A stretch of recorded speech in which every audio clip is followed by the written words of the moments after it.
YouTube? How's everybody doing? This is third stream of the day, and this is gonna be a double up. This one is gonna be a double up. We have back-to-back Ark of Osiris's. It's gonna be madness. I was gonna cast an alliance from Kingdom 59, but every single alliance is gonna probably blow out their opposition.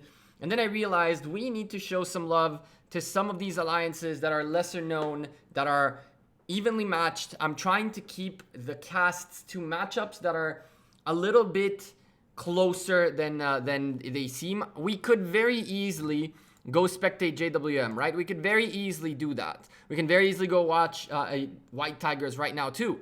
But look at this. What do you think the result is going to be? I can tell you what the result is going to be, and they can tell you what the result is going to be. Big shout out to LXS. A few of them hit me up and were like, yo, we're very excited to go up against JWM regardless of the fact that we're going to get annihilated. It's like an honor for us. So big shout out to the homies and ladies of LXS. Good luck. I don't want to be in your shoes. Today we're actually going to do a little double up because there is back-to-back Ark of Osiris's. What's up, Alice? How's it going? Vincent? Hey, Box. Deathstroke. How's it going, man? David and Vincent and Faye in here again with us. And Welsh. Vincent, I already mentioned. Good luck to you in your Ark. And Tiago, of course. We're going to go show some love to a friendly kingdom, a kingdom that I know a few people in it, and I know that these guys worked very hard to divide themselves and conquer. This might be an interesting arc to watch. The Immortals of 93, LM93, with about 250 million power difference between the two teams here. Kingdom 76 versus Kingdom 93. This is as big of a gap as I'm willing to go with. I don't want to have this big of a gap of arcs, because there is a very high probability we will swap casts mid-cast because these guys might either get destroyed or it'll be very, very good. We don't know yet, and hopefully it'll be a good matchup. But our goal is to have as many good matchups in Ark of Osiris as possible, so people get to learn a little bit out of this experience, get to watch some good gameplay, and not necessarily blowouts. What's up, Alice? How you doing? Good morning. I've been up since 5:30. Casting. This is the third cast of the day, and this one's going to be a double up, so 2 hours worth of casting coming in. I got my water bottle. I might do a small quick water break, just stretch and let my vocal cord relax for like the last 5 minutes of the arc, depending on how good it goes. I don't know yet, but after this arc we are going straight to Division 31. And in Division 31, we have the homies from Lion versus S1 Synergy. It's a pretty close matchup, about 100 million power in between them in difference. And all that happens is if two people don't show up in here, it's going to be evenly matched in terms of power. And so let's go ahead and jump into these Arks of Osiris, straight into the Immortals of 93. Let's see if we find a few of our old High friends from people from High that are participating. We have right here in blue the Kingdom 93 folks all porting in instantly. That's what we know them for. Insta ports, insta work, and bam, right there, placed on the battlefield. Let's close that just in case we get something screwed up. And you see the black dot right there. You'll understand what it is in a moment. I don't see anyone that I know. I don't see anyone that I know yet. So this is actually a good thing. They're an alliance of their own. They're not just an alliance that people went into to participate. So far, I'm seeing 2 potentials and the rest tier 5s. Oh, God. A lot of potentials here and a lot of tier 5s in this battle. It's a lower level tier 5s, which I actually really like. These guys can prove to you fellas and ladies how important tier 4s with full research are.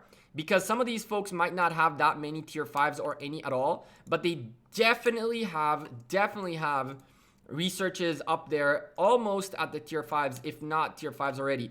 The boys right here, big shout out to him. He's an ex-High member right here. Tier 5 player now too. Congrats, my dude. And here we go. Let's go take a look at the other side. 1:20 remaining with LN on the other side. A couple 32 million powers. I'm seeing a little bit of a big gap, The gap is pretty clear. The gap between these teams is not 1 or 2 players being massively bigger than the rest.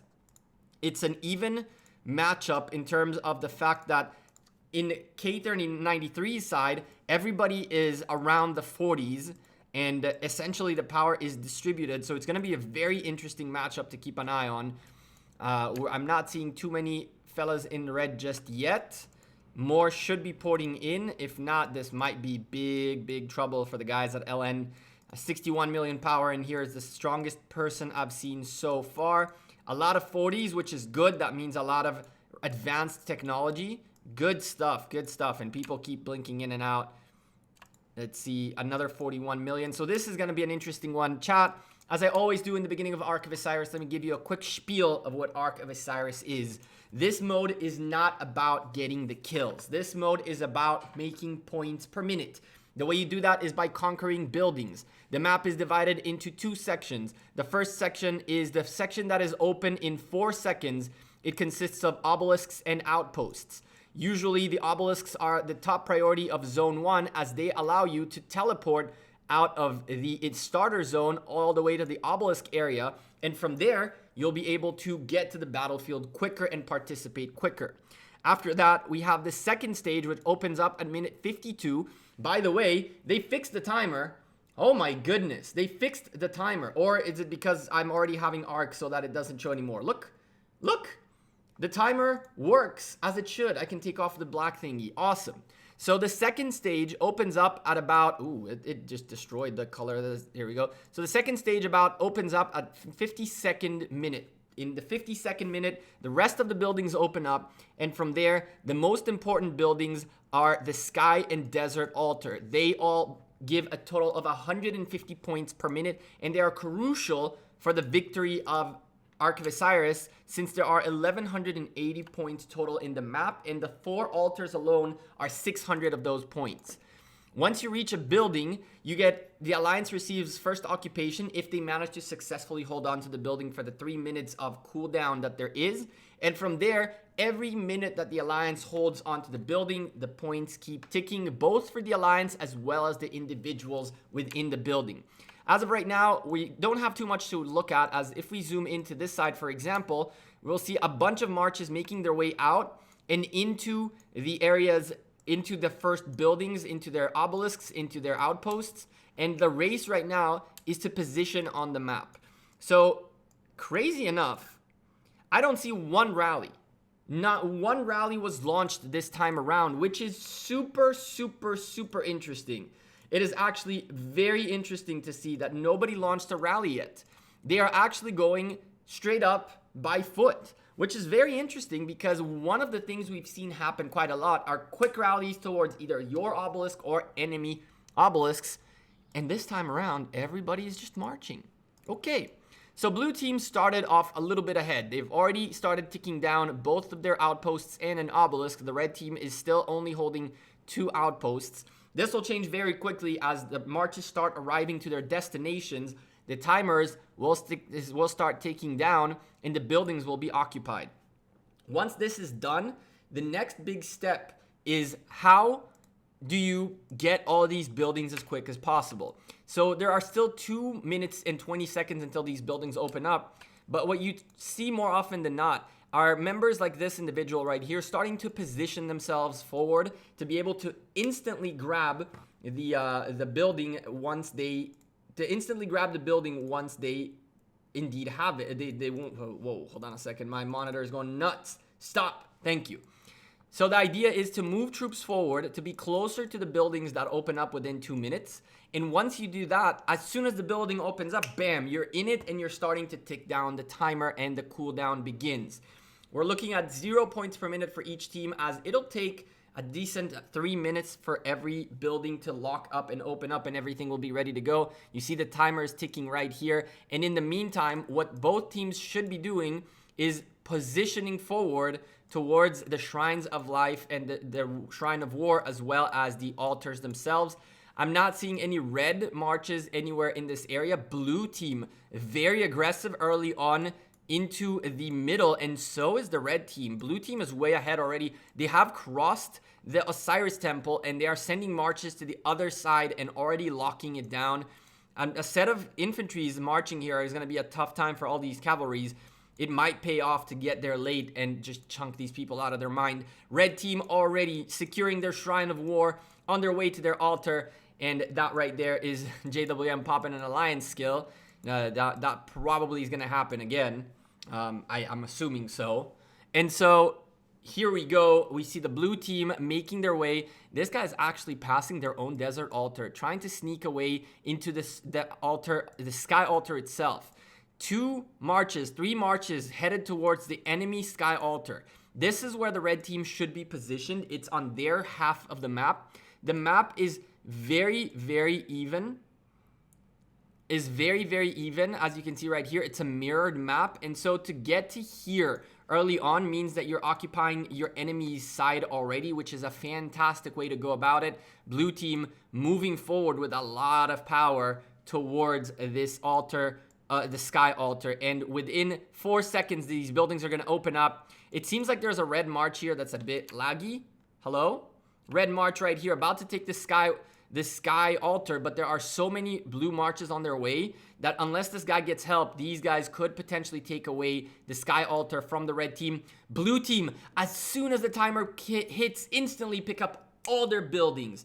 Every single building in favor of the blue team, and the red team are catching up right now, picking up 2 altars, and their Shrine of Life still remains, but both their altars are already being contested.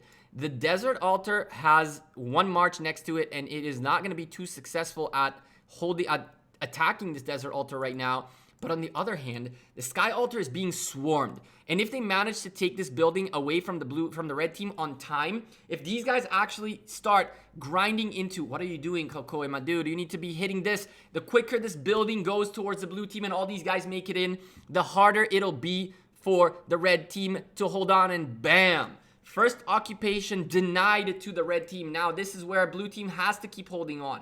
They have to put marches in here. There are more marches making their way with some infantries, with some cavalries. You guys have to be able to hold on to the building for another 2 minutes and 45 seconds to be able to get that first occupation bonus. Map is pretty evened out with the exception of 3 altars in favor of the blue team. Very, very, very big problem for the reds at this point in time. Very big problem for the reds.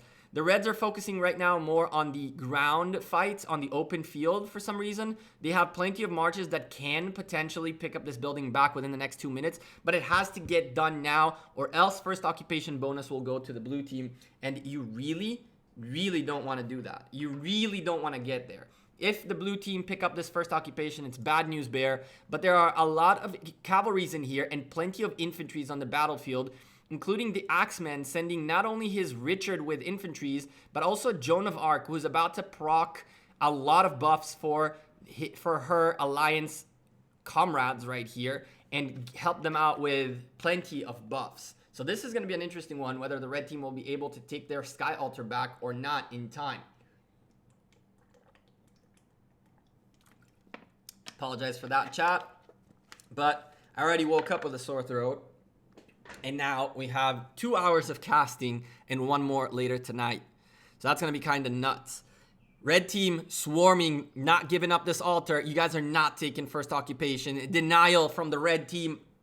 Bam, in a moment, it is happening. And the red team might be able to take this back. The big thing that the blue team did here, which is a huge victory, they delayed the first occupation and the time in which these buildings are going to start ticking for points for the red team. So even though they're not going to be able to secure first occupation like we're seeing right here, now the red team are going to have to hold another 3 minutes until this building starts ticking for points in their favor. Now, the most important thing right now is to hold on to this and get that first occupation. But as you can see, because of that, the blue team are taking a big boy lead, 380 points per minute more, because they do have their buildings locked up first. And they did delay the 1 altar away from the red team, which is 150 points per minute less. And so 450 points are gone out the window right here. So far, we're looking at 4 rallies, 2 by each side, and the rallies are going towards buildings. Blue team trying to take the Shrine of War and the Shrine of Life away from the red team. Red team with massive presence on the battlefield right here might be able to hold on to this if they continuously reinforce this building. Currently, the building is full of cavalries, so this infantry leading commander plus these infantries are doing massive damage. But there are infantries near the building. They can join up and help hold on to this Shrine of Life. But the Shrine of War was taken away from the red team, and blue team once again making sure that the red team doesn't gain the points per minute early on. And they're starting to build a 1,000-point lead in the match.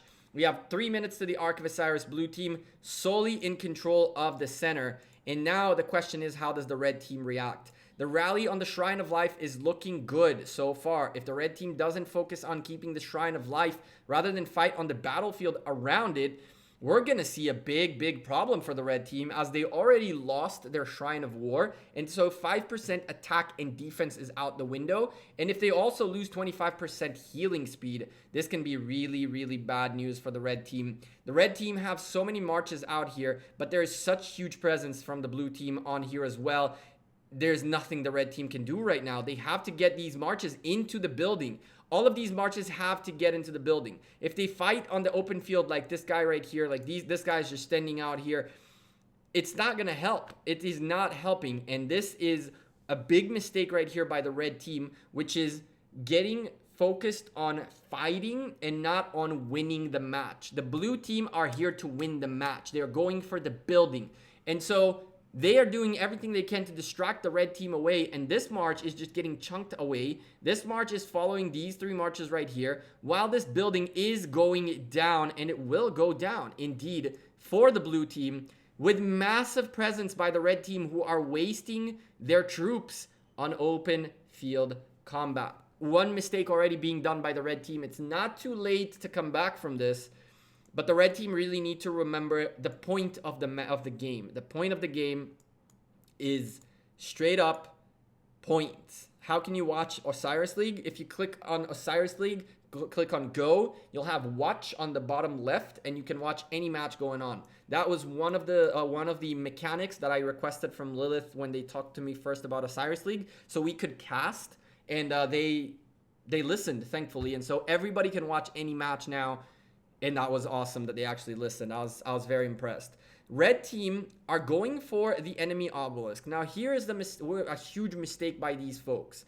Right now, the blue team has 1, 2, 3, 4, 5 members in here that are able to help out this obelisk. And so there is a full rally with a good amount of march of people in here who are completely useless, because this is so well protected right now that this rally does not really stand a chance. Using a rally on an obelisk to distract an enemy only works well when you do it in case you are actually so far ahead that the other team is not paying attention, but they're rather paying attention to something else, trying to take other buildings and things like that. It's amazing it works so well too. As soon as you said that, Faye, we disconnected. So thank you for that one. What's up, Bronny? I looked at IR, my dude, and that match of yours is very one-sided. Very one-sided. You guys have like 400 million power more than the other team. It's kind of nuts. Until the blue team right now with the lead, and they're not only keeping the lead, they're growing their lead fast, very fast. Blue team with about 240 points per minute more, and taking back the Ark of Osiris back home into their side. And so with that being said, red team now has a huge task on their hands. The task is, how can we get another altar under our hands? Once they pick up a 3rd altar and manage to secure 3 altars, that's when the pressure begins in favor of the red team. Once 3 altars are occupied by the one team, that's when the real problem is. If they manage to take an altar away from the blue team is going to drop 150 points, going down to 520 and being only 90 points ahead.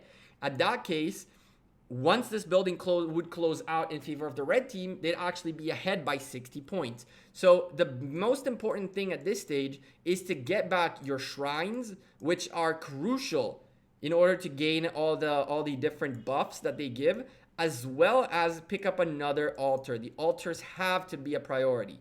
A rally waiting is always bad to see. There's a march making its way kind of late, I guess. How did this even happen? I guess we picked it up at the wrong time. Not the worst thing right here. Another rally making its way to an obelisk. This obelisk right here has 1 march, 2 marches, 1, 2, 3, 4, 5 people near it. And these guys have marches available.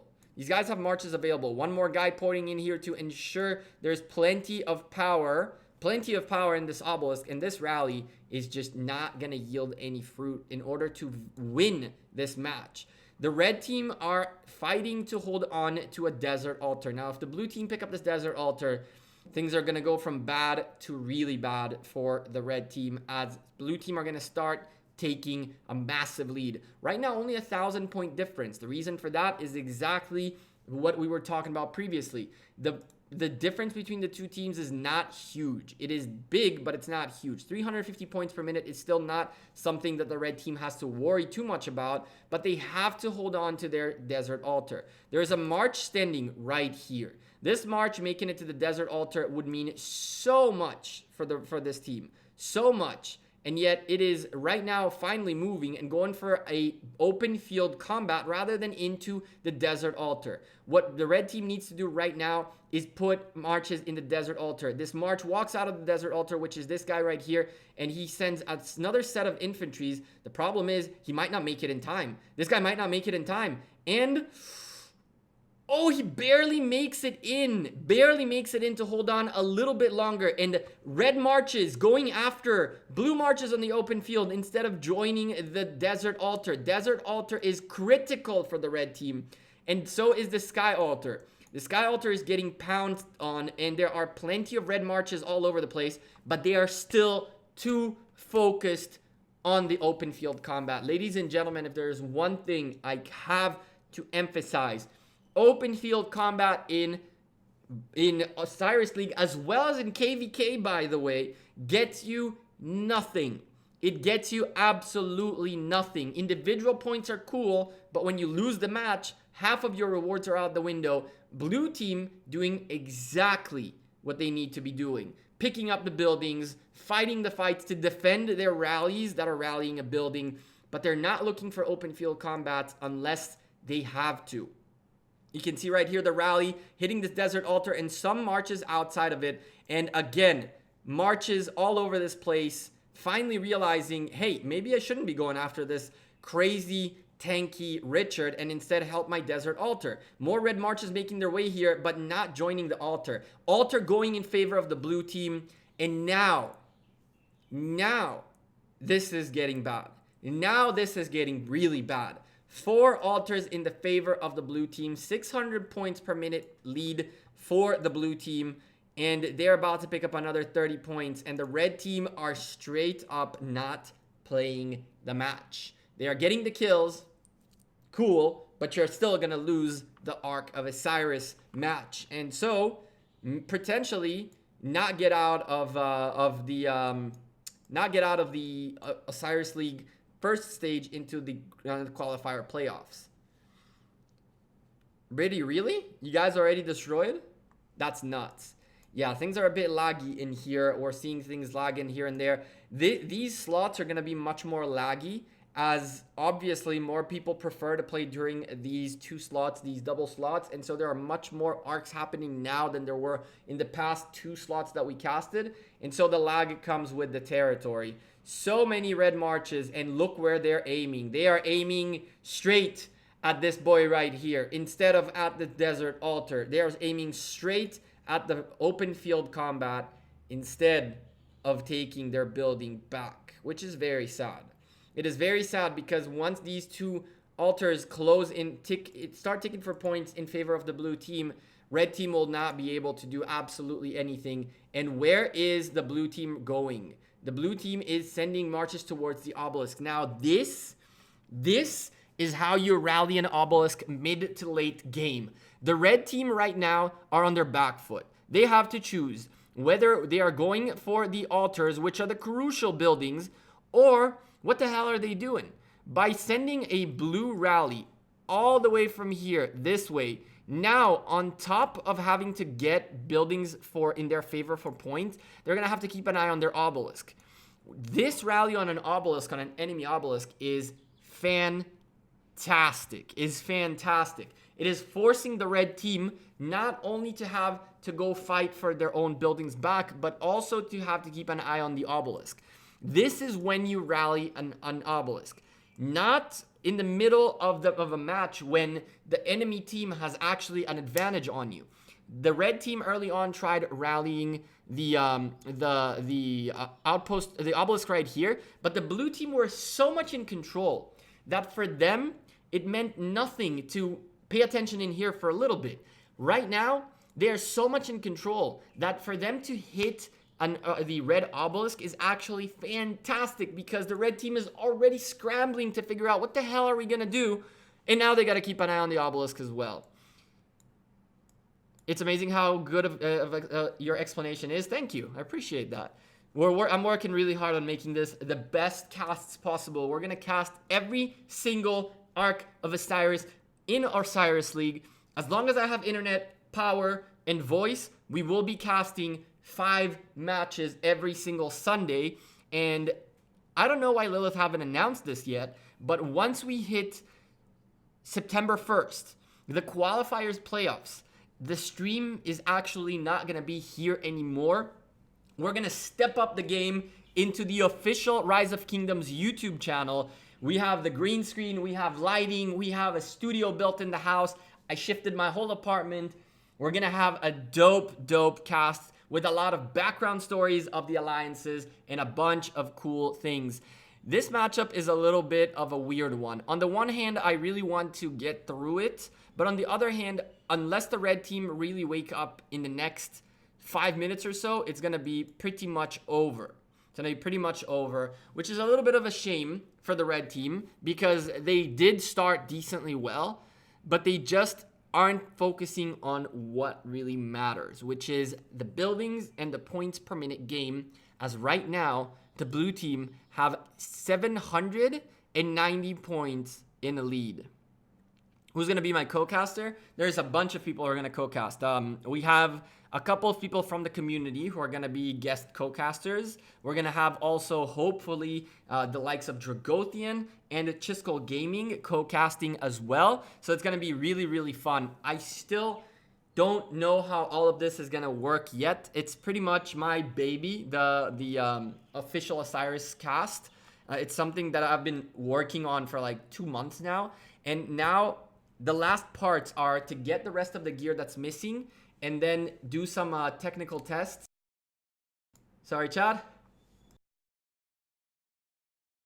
Yeah, I thought I was going to sneeze. So we have some technical tests still to do to make sure that everything works the way I want it to work. And hopefully we will have Chiskel Gaming and Dragothian, as well as a couple of other members from the community who are going to co-cast these matches. And some matches, hopefully I won't be casting. They will be casting. It's not my thing. It's going to be a content creator's thing. And potentially, I'm hoping to get a few casts where Dragothian and Chiskel cast together while I do the analyst desk part of it. It's going to be dope, guys. It's going to be really dope. I've been working on it for 2 months now. It's been actually crazy how long we've been working on getting this done. Red team did take up back their Shrine of Life, but what you're seeing here is a testament of lack of understanding of how Ark needs to be played. Every single March is on their way out of here because they are scared to death of this rally right here. And while they do that, we have a couple of solo marches on their way to the Shrine of Life that are about to take it back. That is right. It's crazy.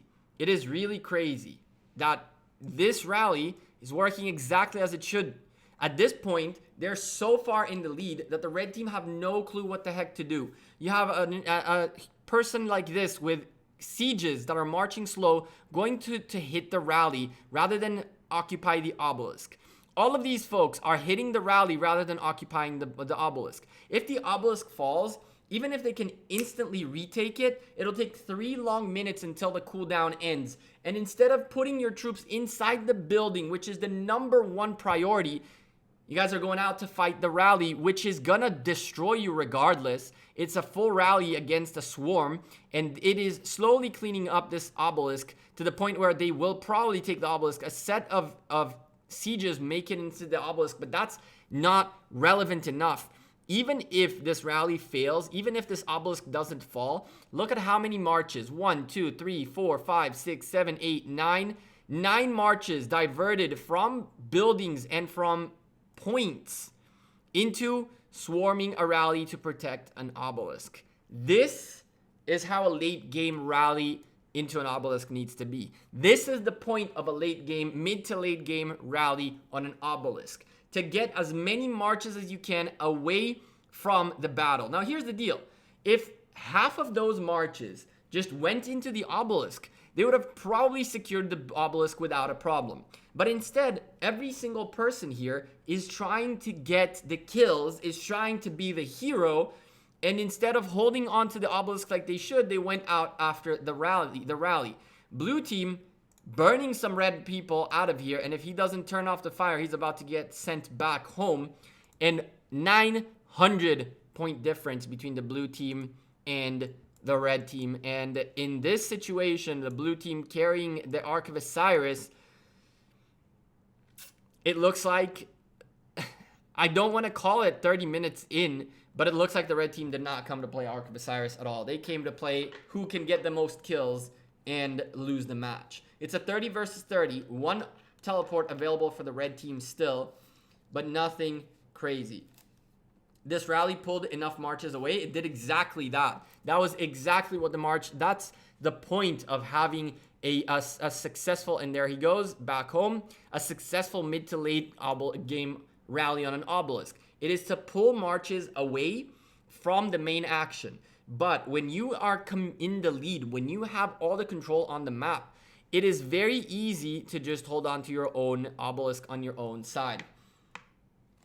Are you going to do Osiris League with your alliance? I'm not going to do on my alliance yet. I think they're Division 4, Faye. I'm not going to do my alliance yet because my alliance are going up against people who are half their size. And so we don't want to watch a blowout. We can go take a look at it really quickly and you'll see it's just a complete blowout. JWM already won.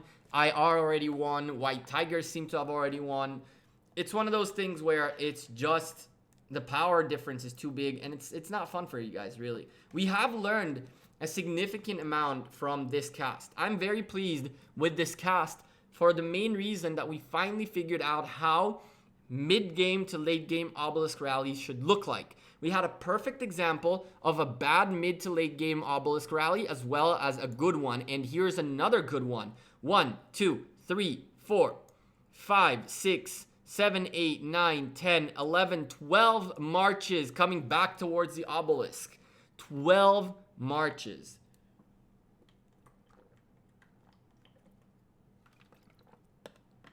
Sorry, chat, but my throat is killing me.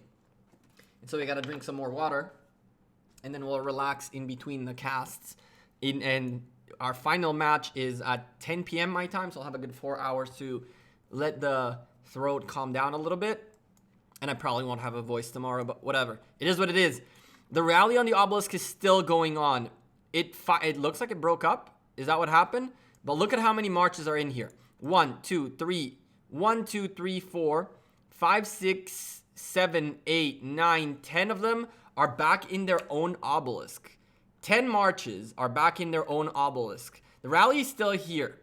And so 10 marches, this is exactly what needs to be done. Send troops in. Just send more troops in, raise the HP bar, save some time until someone can come and help a little bit more. You can see the same individual sending his infantries back home, and he's about to bring them in here.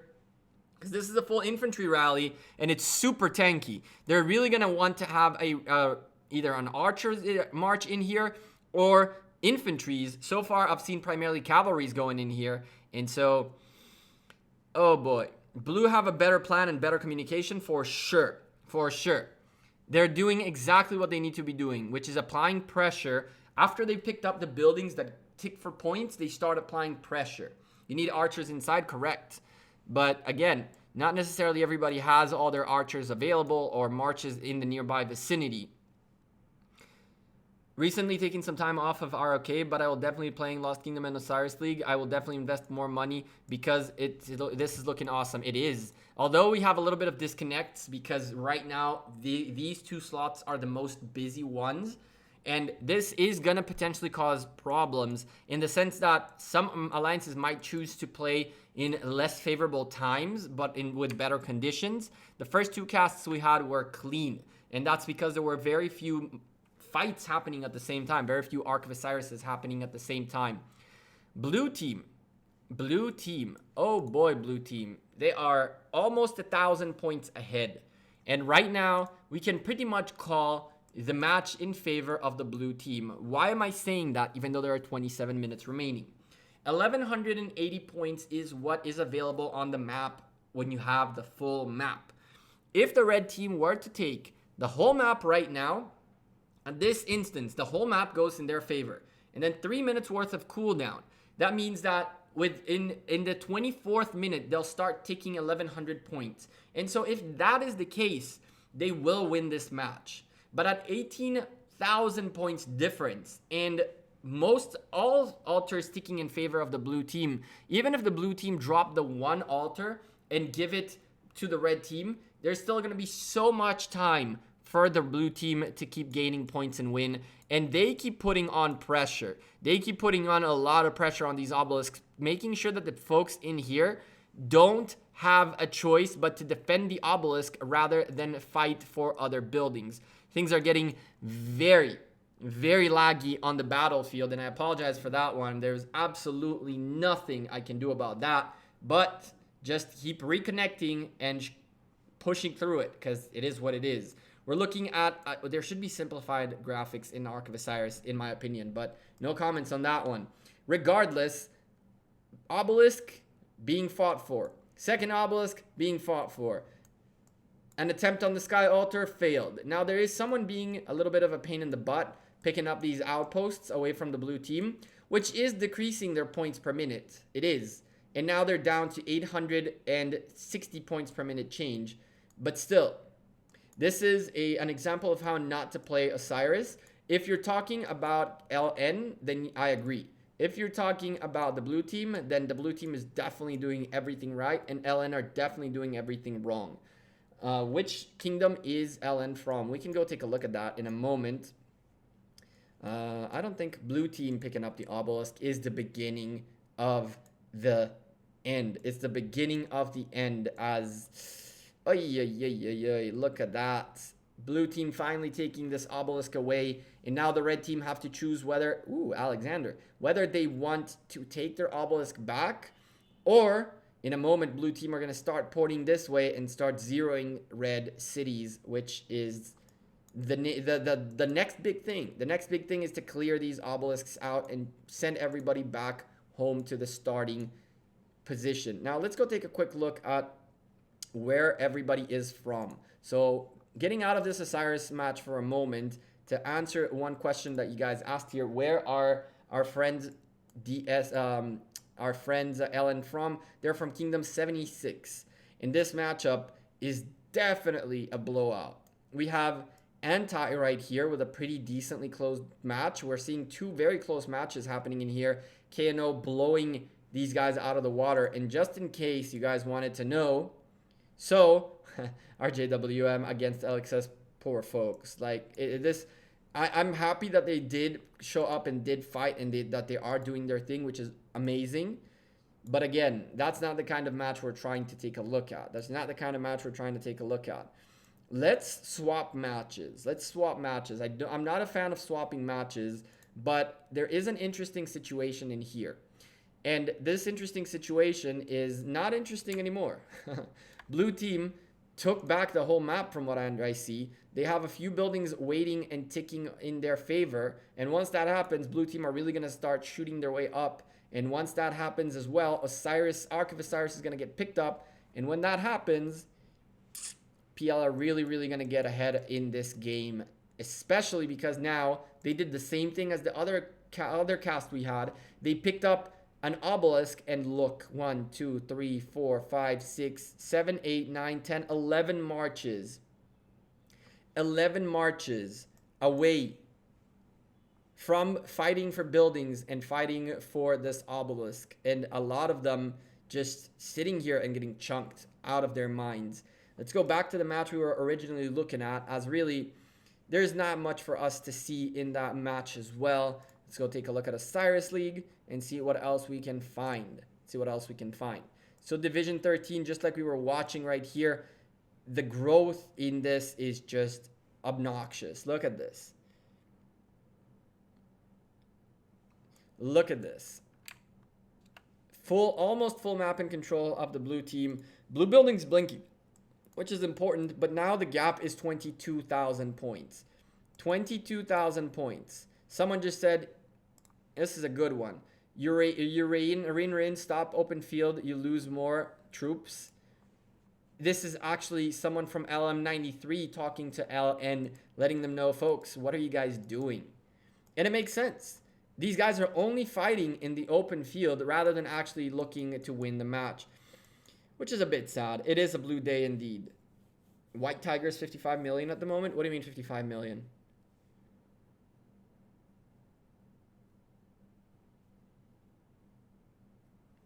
Tiago, the Kingdom 39 is locked for migration, so regardless of if you want to migrate there, you won't be able to. Red team trying to take a Shrine of Life back with a rally. It looks like they might be successful, but this is too little too late. This is way too little too late right now. Thought UCS was still undefeated. UCS should be undefeated. Or maybe UCS lost to White Tigers, I think. I think UCS lost once to White Tigers, if I'm not mistaken. Undefeated is a very it's a very weird statement. And the reason I say that is you can get as lucky as fighting people you destroy every single time, or you can get as unlucky as fighting someone who's bigger than you or your size and just get caught out of position. I think the only loss JWM ever has is against UCS, and they wanted to fight UCS, knowing that they can potentially lose. There's no time for a comeback whatsoever. No, there's no time for any comeback in here whatsoever, indeed. 9 seconds to go for the Temple of Osiris. Blue team are the only guys in here. It's the third Ark of Osiris, so it's 4,000 points. There is a march. There's a scout in here. It scouted something. I'm assuming there are marches in here. And this blue march is on its way to the Ark, picking up the Ark. One small little mistake that you should keep an eye on. If the blue team own the other side, it would be better to march around the temple and pick up the Ark from here than from here. As once you pick up the Ark, your speed is reduced dramatically. And so when that happens, now Art Lane has to go all the way around. And if you pay attention, it's been 4, 5, 6, 7, 9, 10, 11, 12, 13, 14, 15 seconds to make this turn. Instead of doing it with the fast cavalries and then going from here. So, small mistake, nothing crazy. They're way in the lead that they don't really need to care for these kinds of things. But we saw in the previous matchup someone who did this, and that caused them not to get an Ark of Osiris. So it's very important to think about these little things. Positioning on the map is crucial.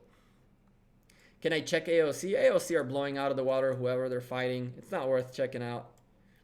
They're pretty much destroying everything in there. And also, I stay the hell away from AOC. I don't need the drama later. I say something someone doesn't like, and all of a sudden, I'm a hater. So, I'd rather not. All 32 top kingdoms are permanently locked for migration. That is true. All top 32 kingdoms are permanently locked for migration until someone else makes it up to the top 32, and then whoever was bumped down from 32 opens up for migration.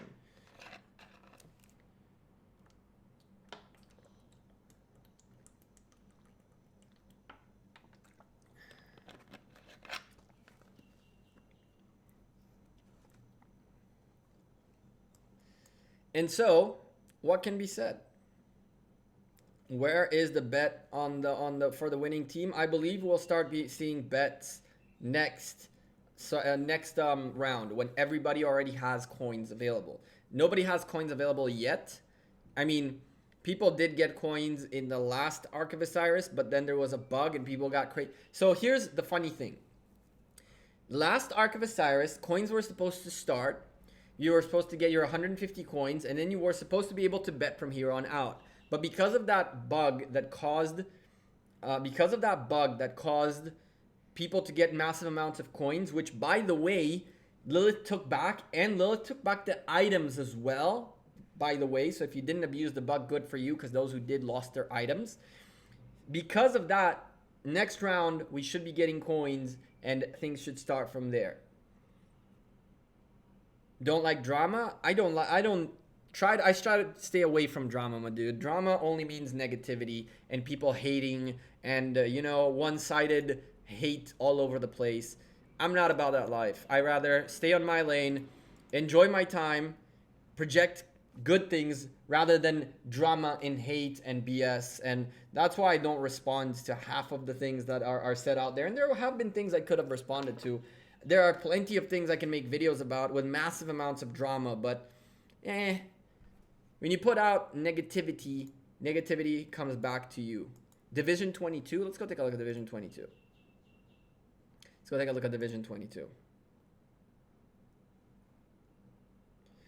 AOC always drawn good matchups. I wouldn't say always, but they have. We've fought them a couple times.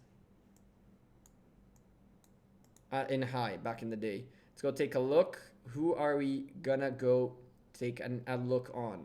There's AOC 2 in here, who are holding good against against someone almost 300 million power bigger than them. And then there are these folks right here. Let's go take a look at AOC 2. I'm gonna regret this very much, aren't I? I'm gonna regret this very much.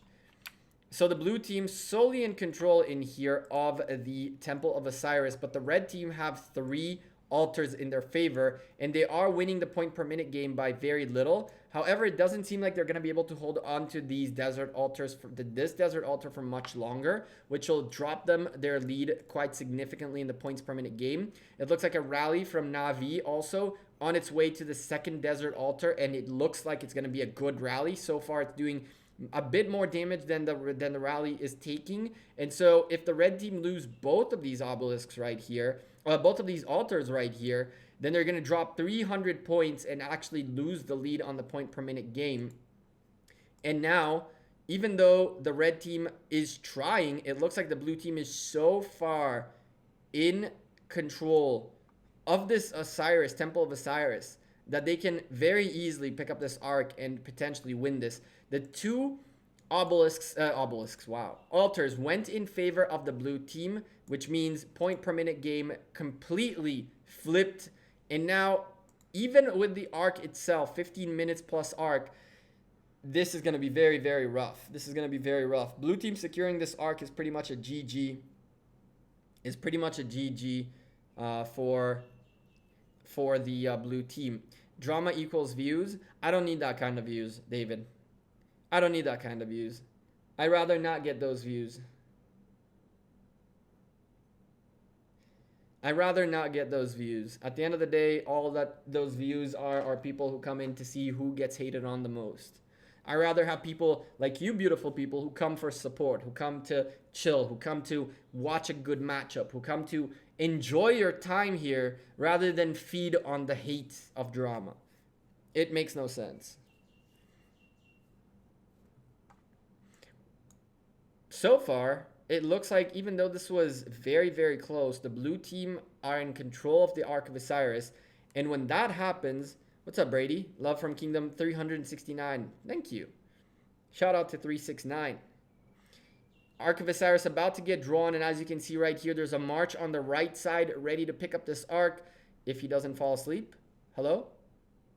And he kind of fell. There's an infantry march deciding that he's a better march for this. This is a play that I don't understand. If you have a march that's dedicated for an Ark carry, why are the infantries carrying this Ark? This is a little bit of a mistake in my opinion, because AOC can very easily come from behind and chunk away that march.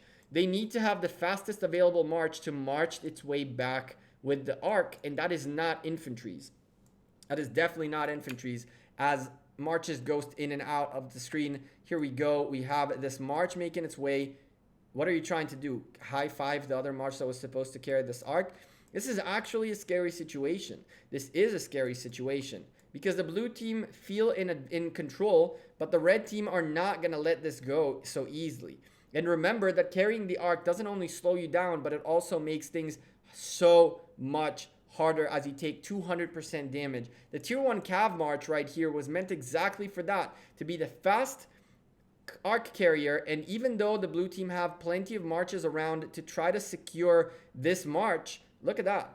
Look at how quickly these infantries are about to get hit and chunked out of their mind. The luck for this guy is that he has enough friends around him to help him out, but that was a huge mistake. He's looking to go into the provisions right here to drop the arc right there and then allow the tier 1 march to take this arc away. Is that what the plan is?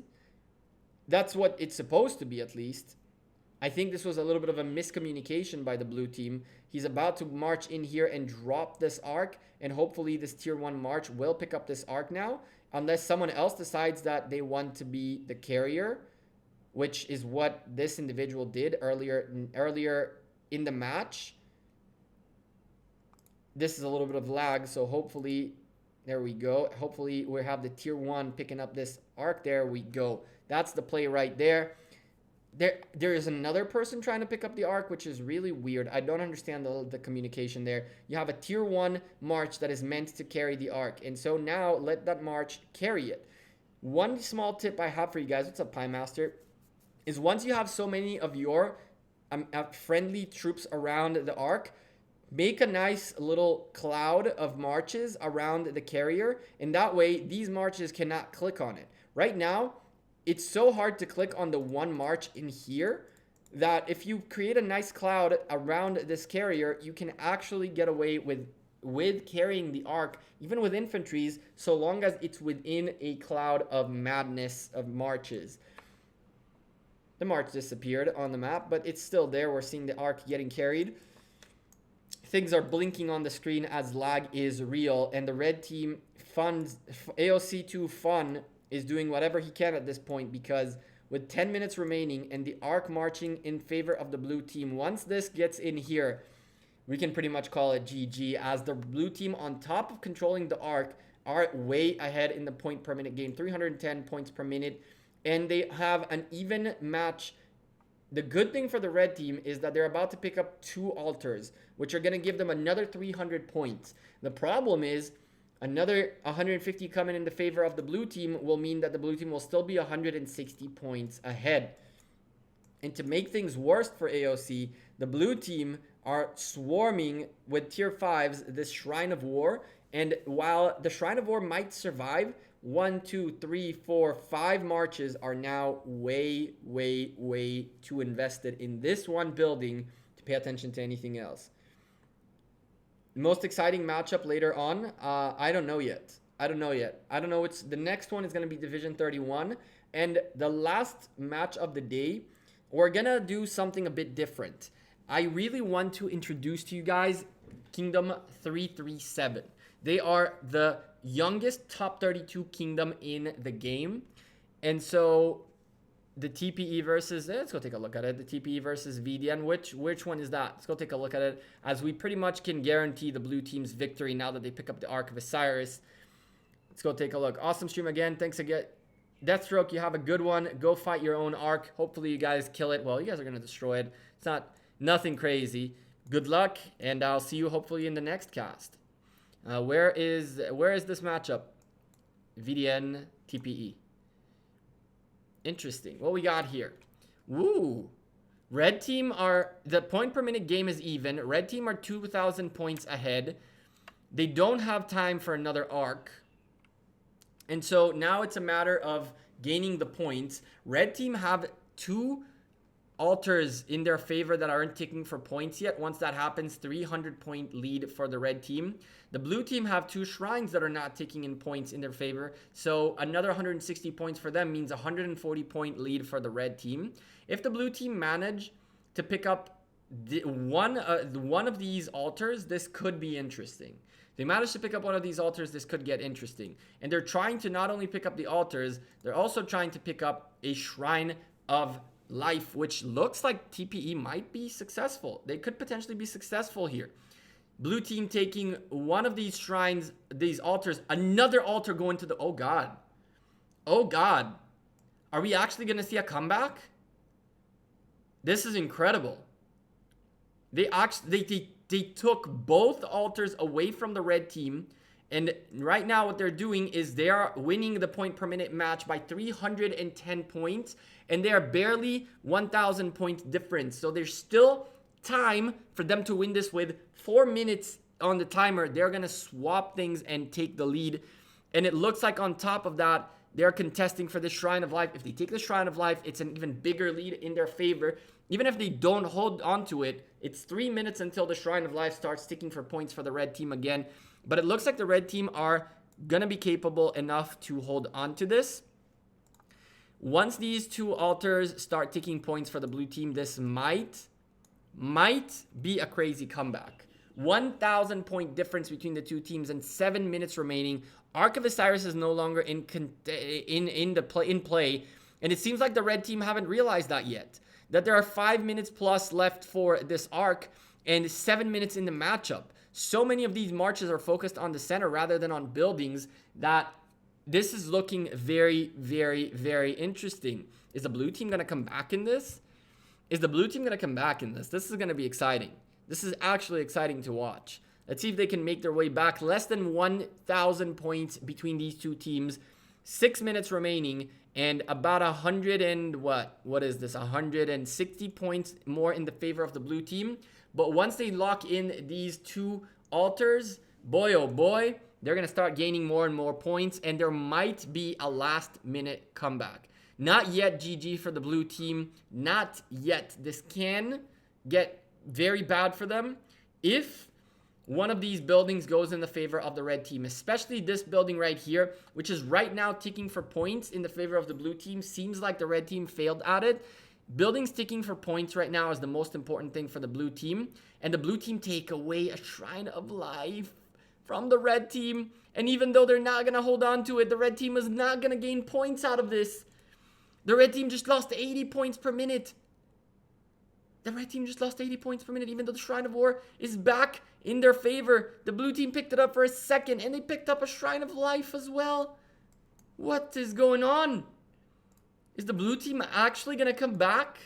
5 minutes remaining. The point per minute is in favor of the blue team. And God, oh boy, two altars are very close to finishing up. 13 seconds on this altar. And what do we have here? 4 seconds on this altar. 300 points per minute coming in. Oh my goodness. Oh my goodness. The comeback is real. 400 points. Less than 400 points. My goodness. Is this a thing? Is this a thing? The blue team now leading by what? So the 460 points? 460 point lead means that in 1 minute, the blue team is going to take the lead back. And the red team probably still have yet to realize that the center doesn't matter. What the red team have to do right now is they have to take away point-making buildings. Literally taking out these guys right here, taking out these guys right here, taking out any point-making building on the favor of the blue team is what the red team needs, but they can't get it done. And with 4 minutes and 20 seconds remaining, before we see the 3-minute mark down, the red team lose the lead. Oh my God. This is actually exciting. This is actually exciting. We started with a matchup that was a little skewed. Then we went into a matchup that was a little bit, it was okay, but it wasn't crazy. And then we close it out with a matchup that the comeback was real. The comeback was real. Oh my God. And at this point, there's very little the red team can do. If the blue team right now hold on for another 42 seconds, they can lose pretty much every building they own and still win, as it takes 3 minutes for a building to start ticking points in the favor of whichever team just took it. And so as long as they keep a decent gap, which is almost 1,000 points, show the rallies. We have rallies on the blue team right here. One of them into this altar right here. The other one is waiting towards a Shrine of War. There is a rally onto an individual, while 4 rallies are going out by the red team into the altars, into the 2 altars, a Shrine of Life, and an obelisk.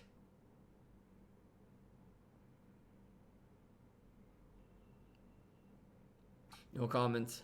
No comments. We already talked about this plenty today, about how to rally an obelisk correctly. This is not the time and place to rally an obelisk. This is not the time and place to rally an obelisk. 2 minutes and 42 seconds remaining.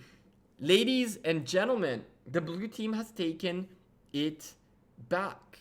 The blue team has taken it back, and 490 points per minute more for the blue team.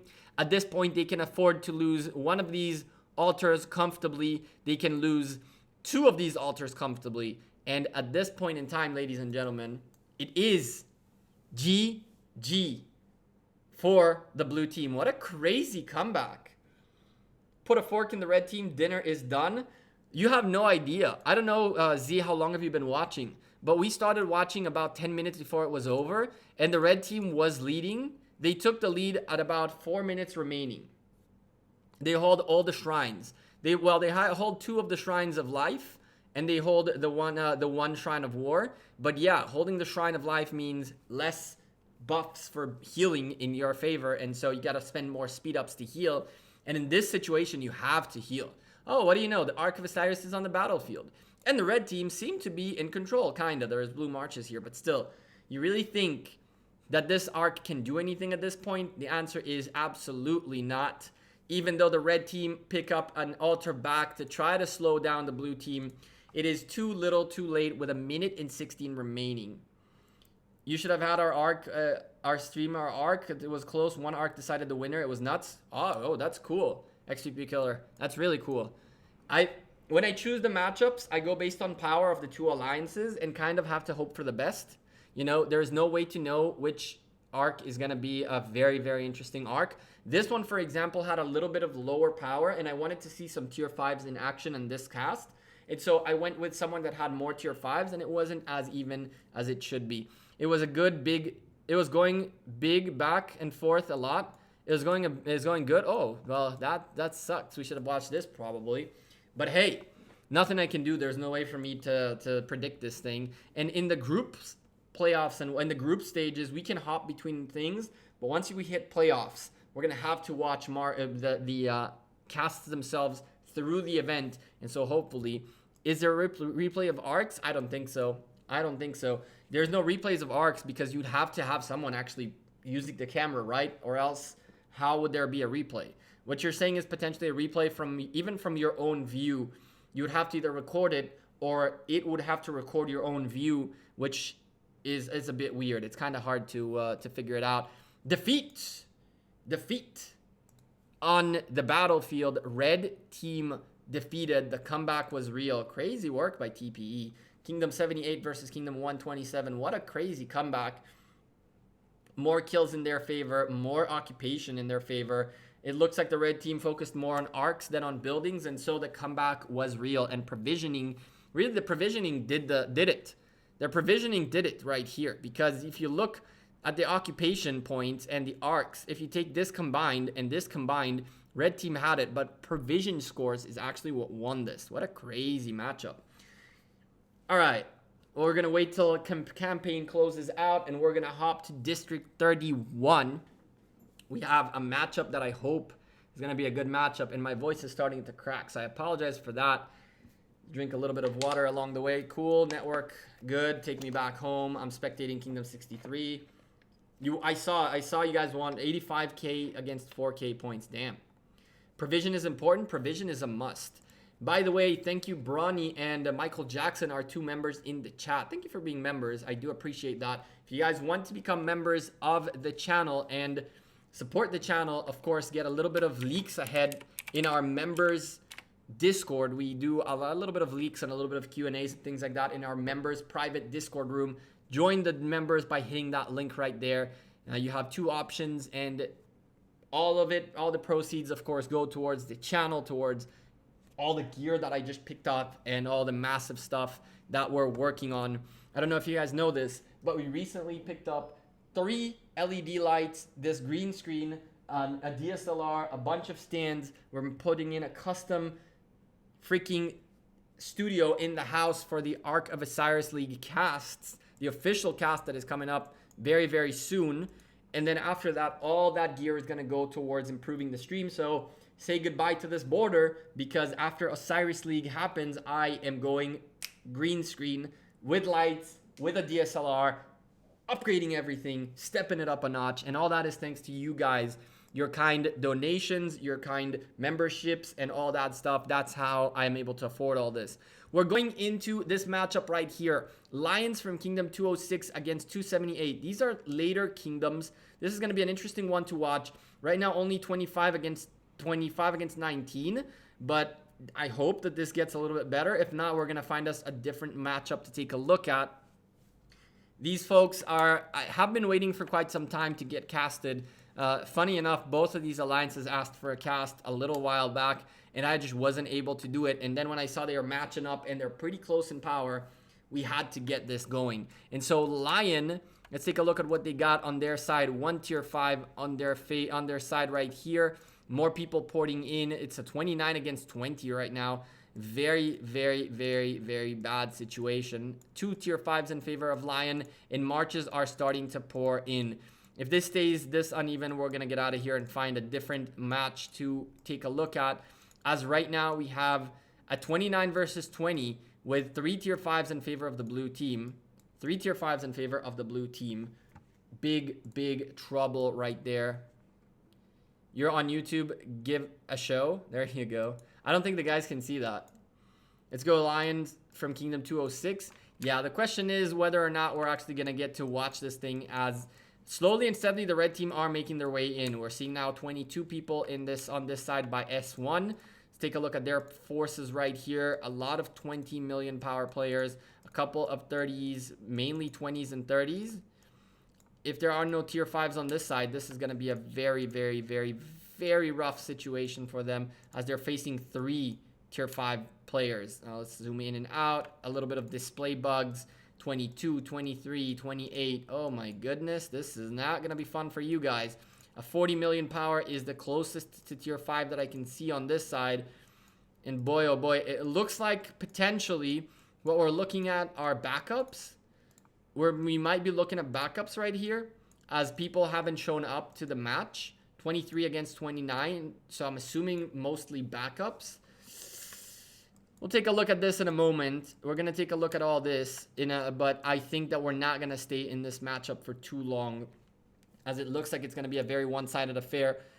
4 rallies on 4 obelisks. Lion going both for their enemies as well as their own obelisks. Let's take a look at this rally that's about to go into the other side. It looks like a full cavalry march with a Genghis Khan in the lead, going to the other side right here, and another march right there, making its way to the other side as well. This is a Minamoto full cavalry. And so 4 marches to 4 obelisks, while the red team seem to not even know what the heck they're doing right now. 3 buildings already in the favor of the blue team, picking up an obelisk and all outposts, while 2 outposts and an obelisk in the favor of the red team, who are still 6 members behind. I have a slight feeling we're going to have to find a better matchup, because, ooh, this is tough. When you get the report of Ark of Osiris and saying occupation score 34,000 and whatever, nah. And on the right side, it says the name of the player with the number. Is that the top guy that scored more? Yes, that's the guy who scored the most occupation points. Pretty much.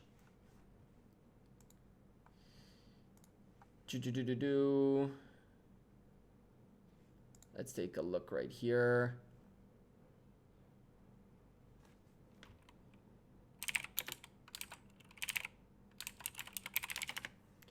I don't know. Let's see. Someone asked me if I'm casting their arc next. I was like, who? What? Hello? We looking at a pretty weird situation. Red team are still 5 members behind. With 5 members being behind, this is a very big problem. This is a huge problem, actually, because getting the points per minute requires you to get massive amounts of troops on the field. It requires you to join rallies. It requires you to join everything. And so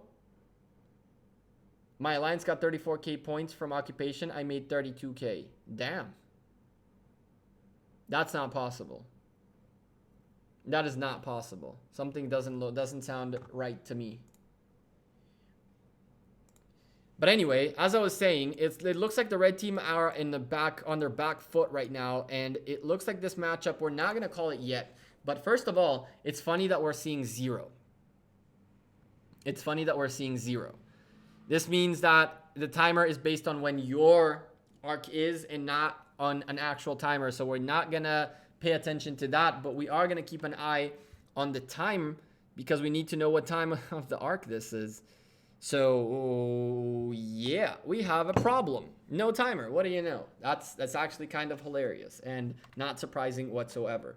Can you stream live? Can you stream CVD? Guys, if you want me to stream any of the other matches, you got to tell me which division they're in. I'm not going to start hopping between divisions to find an alliance. So far, Lions are on their way to the enemy obelisk. 2 rallies on their way to the enemy obelisk. 1 going down to the bottom, 1 going up to the top. And the top rally should be pretty close. Outposts occupied by the blue team first. First occupations going everywhere. And now people are starting to port forward and potentially start holding on to these buildings. What's up, Invisible Star? No, Bon, it's not based on you. It's if I restart my game, what you're going to see here is still 0. This timer is based on your arc. So if you guys are fighting right now, if you are in this arc, you'll see the timer correctly.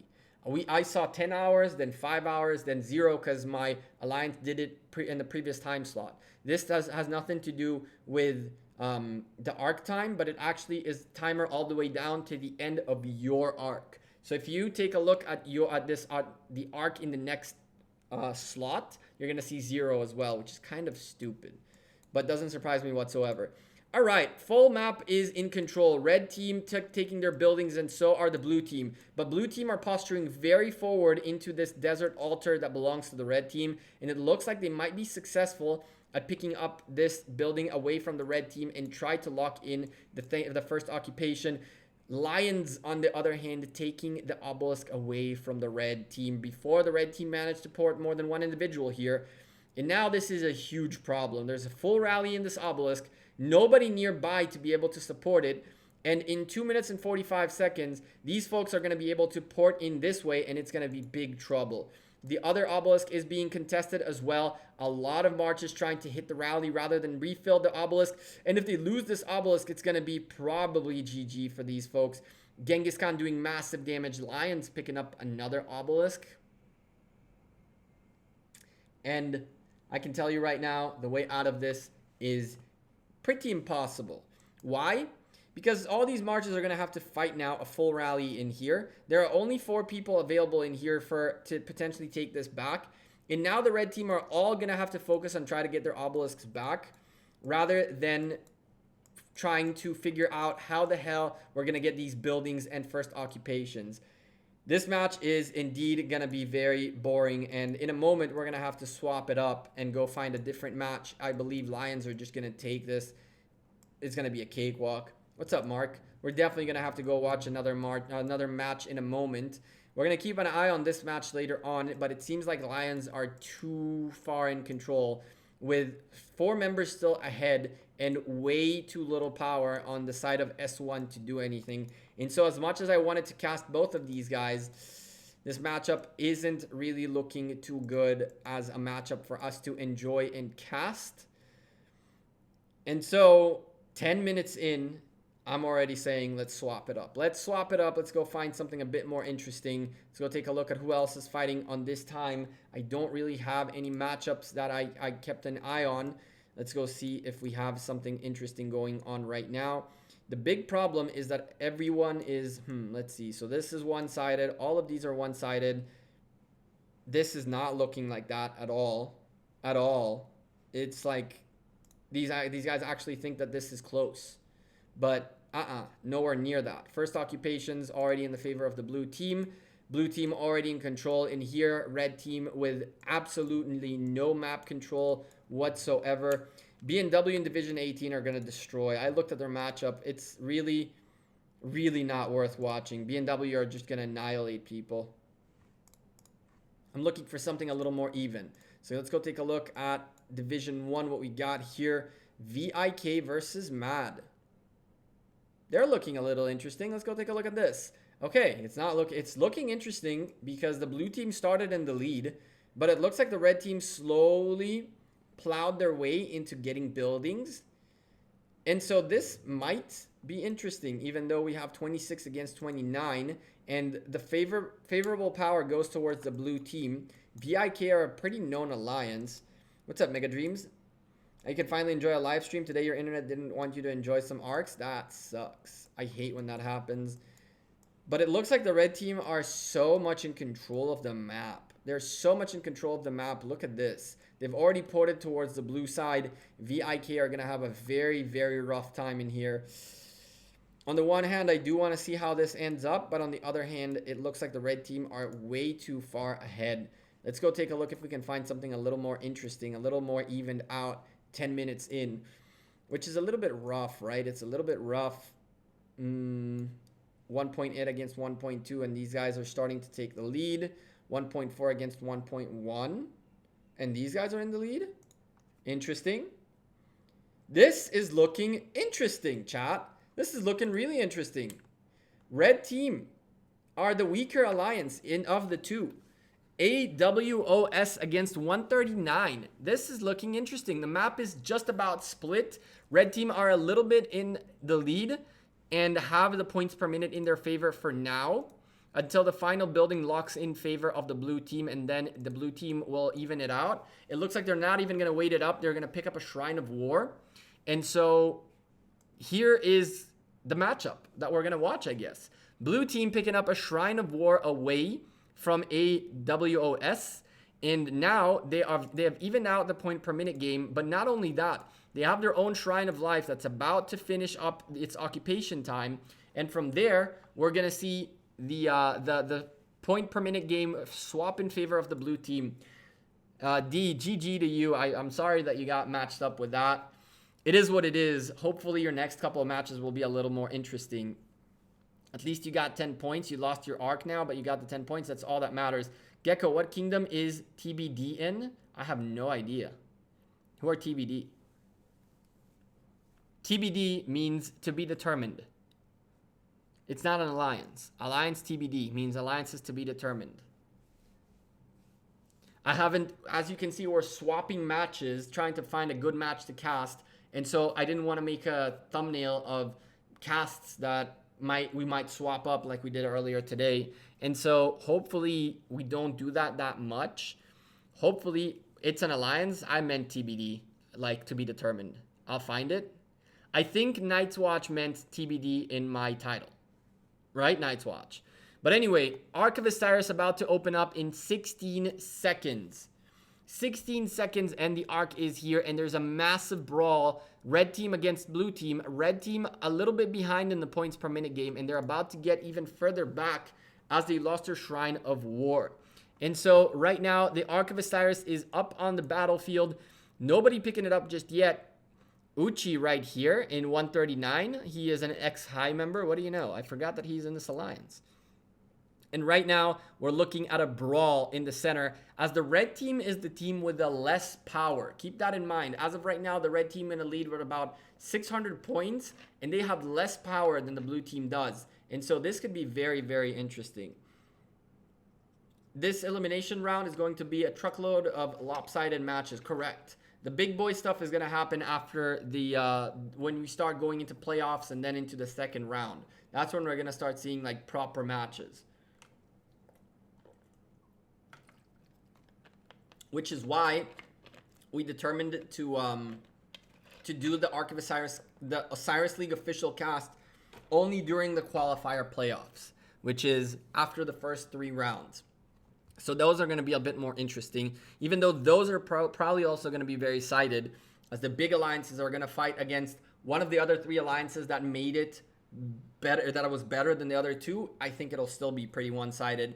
But then the next stage is going to be nuts. Blue team picking up the Ark of Osiris in their favor and marching it back, but their altar is blinking. They own 3 altars, which is a big problem for the red team right now, because the blue team started taking a big lead in the point per minute game, not 390 points ahead for the blue team, and they're starting to close the little gap that the red team had built. With that being said, a lot of buildings are blinking. 2 altars that belong to the blue team are blinking, unfortunately with solo marches rather than rallies, which is kind of upsetting. Sondi, an ex-high member as well, rallying this freaking sky altar and doing an amazing job at it, about to pick up the sky altar, and this is trouble for the red team. Red team are already starting to slowly and steadily lose their composure in this matchup, which was very even until this point where the blue team really started taking the whole map away from AWOS. And yes, unfortunately, 139 are the stronger alliance, and it's not as easy as it seems to fight these guys when you have less power. A rally making its way to the desert altar. It seems to be a little more successful. Arsonist from high as well, Kingdom 59, making 58, making his way back to potentially help out this desert altar that's being rallied by a full infantry rally with a Charles Martel in the lead. It looks like there's a Charles in here as well, and the rally seems so far to be a bit more successful. Cavalry's joining this rally doesn't mean necessarily anything, as these infantries can chunk away those cavalries pretty quickly. This is going to be an interesting one, as the red team have to start coming back into this matchup by picking up altars. If they don't pick up altars, RNG, thank you for subscribing. Welcome to the channel. Our first subscriber of this cast, joining the beer glass as well. Cheers, my man. Thank you. This desert altar is looking a bit weird. Tommy No Muere is Tommy. He was the guy who got zeroed by JWM during last Lost Kingdom, and all these folks are in 139B. It seems like they didn't migrate to 93 with the rest of the folks that went into 193B. This is the alliance where most of High's fellas went into, as well as 93. Which I completely forgot about, quite honestly. It's nice to see the homies back. Sondi on the battlefield, and so is Tommy. These guys are very cool people, and they're doing their thing. They know exactly how to play the match. However, the red team are not giving up just yet. A rally going up against this sky altar that's being defended by infantries. These cavalries don't stand a chance. And on the other hand, solo hits. There's a rally hitting the Shrine of War in here, and this rally is a mixed troops rally, going up against what looks like a very heavy skill damage defense with a Minamoto at the helm, doing much more damage to the rally than to the building itself. Which division is this? I have no idea. I have no clue. I don't remember which division this was. I think this is Division 2. I'm not entirely sure. Blue team, though, so far in command that they're right now so far ahead. 770 points lead in the points per minute game in favor of the blue team. It seems like this match is slowly and steadily becoming a bit more skewed, and we might have to hop another match in a moment. But for now, Billy D bringing in the Ark of Osiris, starting the big gap in favor of the blue team right now, almost 4,000 points ahead. And the red team still fighting for this desert altar, but with Sondi's 2 marches and Arsonist's 3rd one, and Tommy also hitting this rally. Very, very bad situation. I have no clue which division this is. I completely forgot which one we were in. Blue team picking up another altar. 4 altars in their favor, and a shrine. Sorry, they picked up a Shrine of War, right? That's what they picked up. What did they secured the shrine, and now 11. This is Division 2. Yeah, but this is becoming a slaughter. This is becoming a slaughter with all these folks in here. The slaughter is real. I see a bunch of different high members in here, and yeah, I think we can comfortably get out of this matchup. It looks like this matchup is not going to work out at all in the favor of the red team, as the full map is in control by the blue team. We're going to give them a couple more minutes to see how the red team reacts to this situation. If you ask me, what the blue team need to be doing right now is rallying the obelisks. That is right. They need to be rallying the enemy obelisks, which is what they're doing, because at this point, they want to keep as many red marches going for the obelisks rather than trying to push back. It's Division 2. Cool. Thanks. No, I didn't remember which division we were in. Chat, if you guys see another match that is a bit more evened out, let me know. It looks like this match is slowly becoming a blowout in favor of the blue team. We are up against JWM in the third round. Are you going to cast that one? I don't know. I don't think so either. I don't think I'm going to cast any of the big guys in the first 3 rounds. I don't think so. It's just a matter of how the power looks like. Because the whole point is to have a cool matchup for you guys rather than something like this, which is insanely skewed in favor of the blue team, who 22 minutes into the arc are already 5,000 points ahead. 5,000 points ahead. And on top of all that, owning most of the map with almost 1,000 point difference. They own 1,050 points more. And so that's about, what, 920 points per minute in their favor. So at this point, even if the red team picks up the next Ark of Osiris, which is worth 3,500 points, it still won't be enough. It still won't be enough to close this gap. And unless the red team react and start taking buildings, the blue team can completely forget about this Osiris temple altogether. There won't be enough points for the red team to come back into this. Let's go try to find a different fight right here. Division 4. We might have something more interesting to look at. What the heck? I can piss off Poon right here and scout him. I did that one time and he wasn't too happy. All right, Division 4. Let's go take a look at that. What we got here? Ooh, VSP against CIA. 948 and 946 against 1 point. Okay, so there's 100 million power difference between the two. What's the map looking like? Oh, God. The red team, who are the weaker team, are actually holding the map better. They picked up an enemy obelisk, I'm guessing very early on, and dominate the area. We looked at this, didn't we? Didn't we look at this? No, we didn't look at this. We looked at VIK, which looked kind of the same.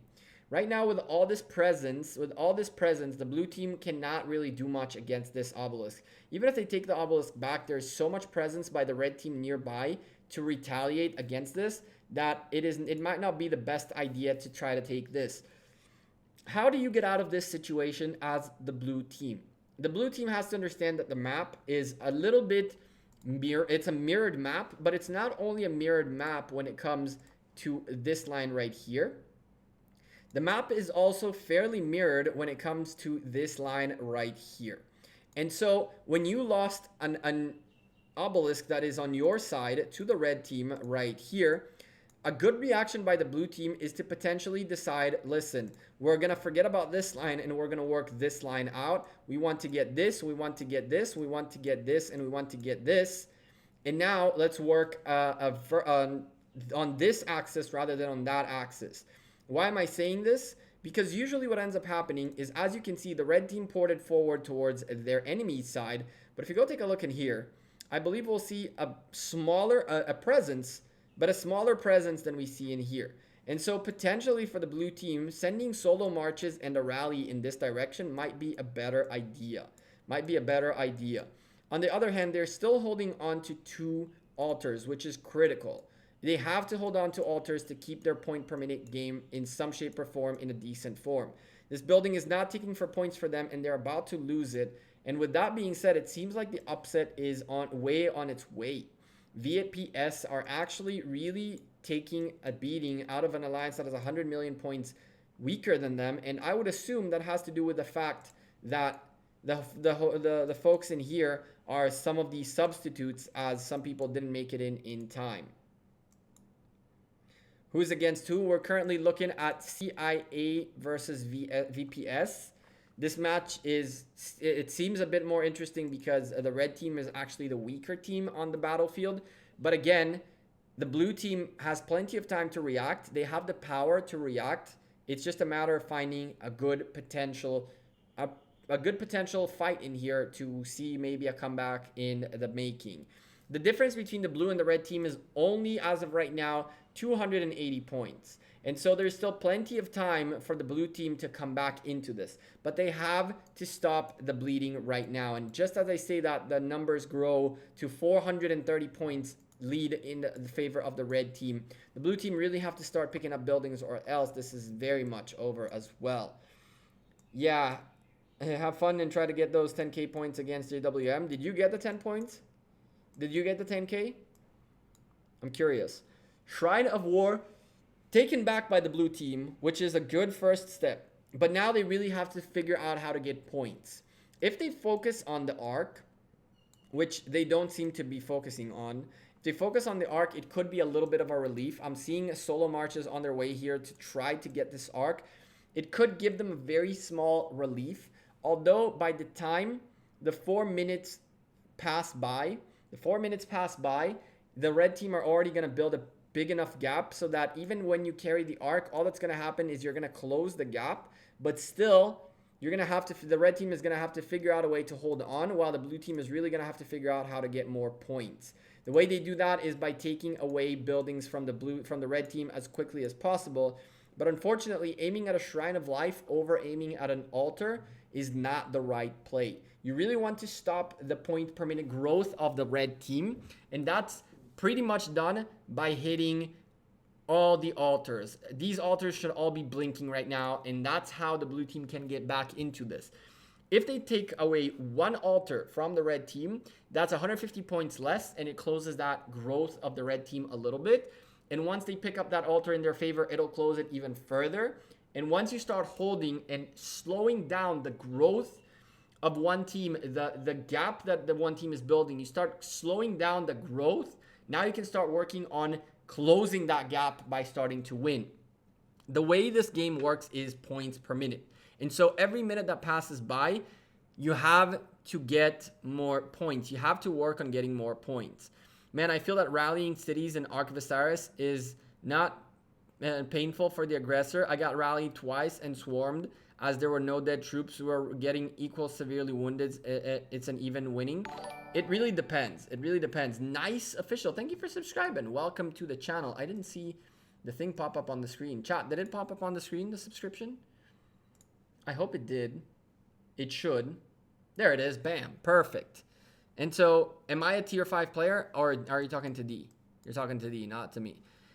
Blue team are focusing on the wrong buildings. There's a counter rally to the rally. Very good stuff by CIA. They're really showing their resilience into holding onto their points per minute game. However, the Shrine of Life on the other side was taken away by a blue march.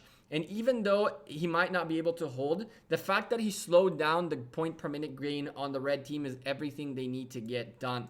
And right now, too much focus on the Ark of Osiris, and in a moment, this Ark is going to be very insignificant as 500 points per minute goes in favor of the red team.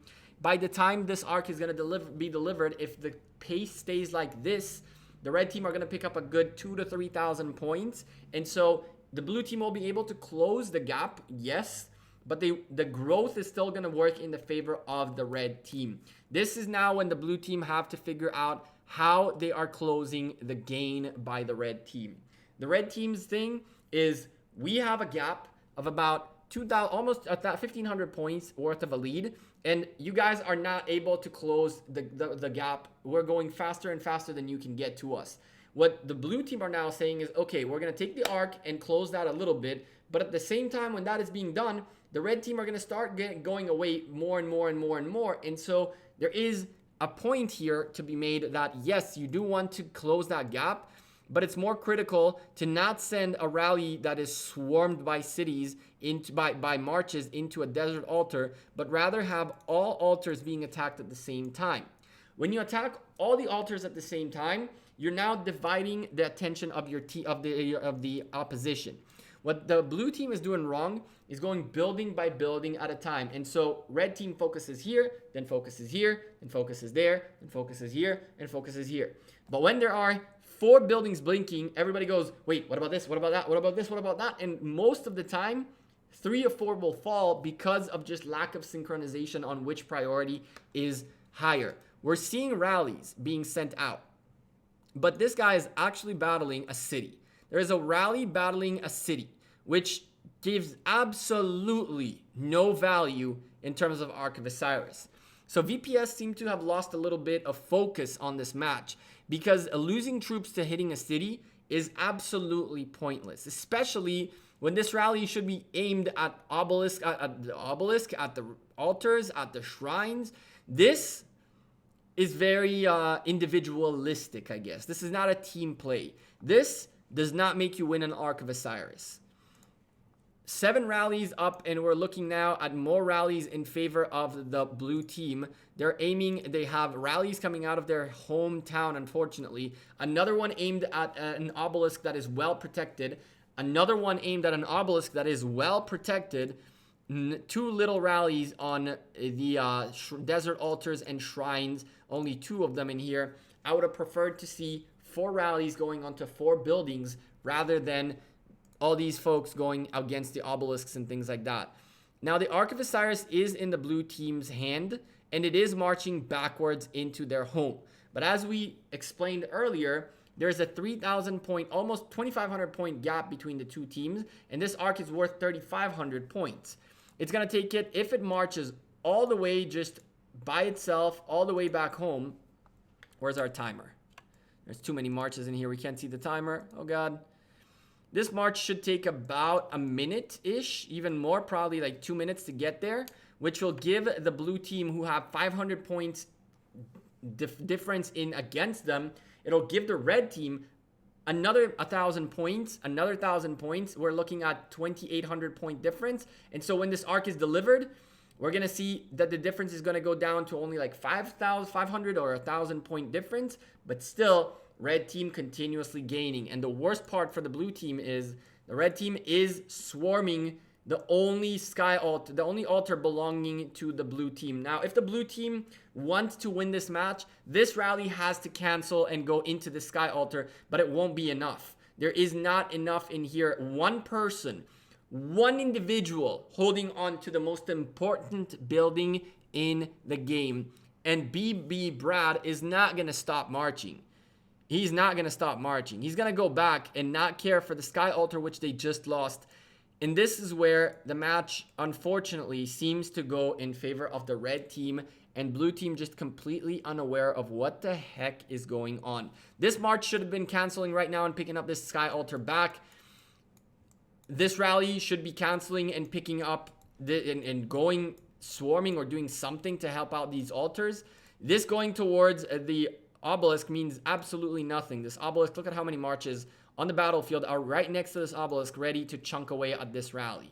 You can see infantries right there. You can see archers right here. You can see everything that needs to be done to hold on to this rally. And red team holding on to buildings is what matters.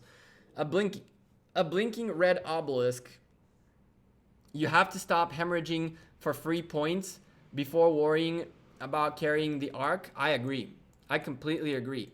And you know what? Even if you carry the Ark, that is completely fine. But you cannot abandon buildings in order to hit a solo march. 1, 2, 3, 4, 5 marches hitting a solo march on the battlefield instead of being inside an altar, instead of being inside a shrine, instead of being inside anything. So yes, this Ark might make it back towards the blue team. They're still getting chunked out of their mind and troops are losing in here. But the blue team is definitely not doing enough to win this match. That's true. All tier 5s are like nightmare for non-tier 5 players. Believe it or not, tier 5s are not as strong as people make them seem. Once you hit all the researches all the way to level 10, your tier 4s are actually like tier 4s 0.5, even 4.6. They're much stronger than they used to be. And when you do that, you'll find out very quickly how much it's better to have tier 4s with full research than tier 5s by themselves. Unless you are someone who can spend a good amount of money to continuously keep up with your tier 5s, which is not something everybody can allow themselves to do. And so I think that on the training day, you're going to see me training a lot of tier 4s and very little tier 5s. They're slower too, correct. They are slower. We're looking at a potential take here of the Shrine of War. Very good stuff by the blue team, picking up a Desert Altar. While we were talking there, the Desert Altar was picked up in favor of the blue team. They're starting to slowly pick up buildings back in their favor. Another march right here going ham on this Sky Altar, potentially taking it away. If this guy can make it in time, it'll be a miracle. But as of right now, the blue team have to pick up these altars. This is definitely not over yet. There are 22 minutes remaining and only 6,000 points, 5,500 point difference between the teams. But the blue team have to start winning buildings. They have to stop the growth by the red team and start winning buildings out. And this is a fantastic thing to do, but blue team are going to have to send some reinforcements to hold on to the Sky Altar. Unfortunately for them, red team is already close enough. And look at this. 1, 2, 3, 4, 5, 6 marches. Guess what? Did nothing to this obelisk. Nothing. And instead, they could have been helping in here, taking an easy Sky Altar, which a solo march is almost picking up. Can you imagine what would have happened if these marches were in here? Like we said, stop the rally, go into the Sky Altar. That would have been a completely different story. 2.2 billion here against 1.2 billion, easy win. Well, yep. You won. Congrats, Shinchi. What's up, man? That's cool. You guys won your art? I just have them because they're shiny and goldish. I agree. I like to have the tier 5s as well. But usually what you'll see is that most tier 5s will tell you that the most economic and savvy thing to do is to have 1 million tier 5s and mix them up with hundreds of millions of tier 4s. Division 20? Cool. Awesome, bro. Congrats. Yeah, JWM won their arc as well, thankfully. And it looks like the Sky Altar will indeed be taken out by one solo march, but it now needs to be reinforced. These guys have to come reinforce the Sky Altar because the lead is growing and growing. 3,000 point difference in here between the teams and very few points per minute in favor of the blue team. They are not growing at all almost. A Sky Altar in favor of them will slow down the growth of the red team, and marches making their way to reinforce are a good thing. But now they got to keep going. They got to keep holding strong. They got to keep doing their thing. And they got to keep taking more buildings. They got to start rallying more altars and taking more altars. Instead, there's a march making its way within... Look, VPS really didn't come here to win. VPS are not here to win. VPS are looking to get individual points at this point.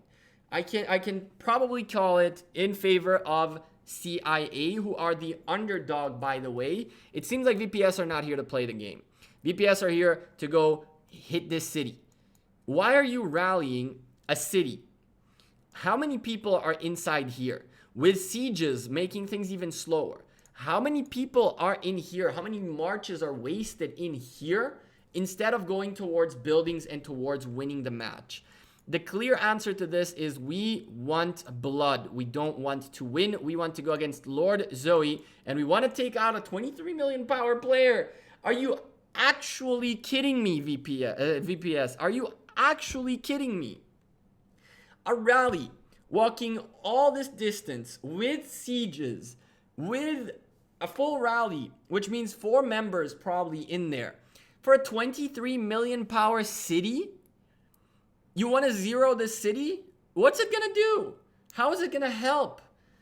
I'm sorry. I usually do my best to cast as level-headed as possible, but it clearly seems like VPS came here for blood and not to win the match. They were the overdog. They were the guys with the top seed. And now they're going to lose their first match to someone weaker than them because they straight up could not play the game correctly. 5 teleports in their favor. Unused. 5 teleports. And they're picking up buildings here and there. They are slowing down the growth by the red team.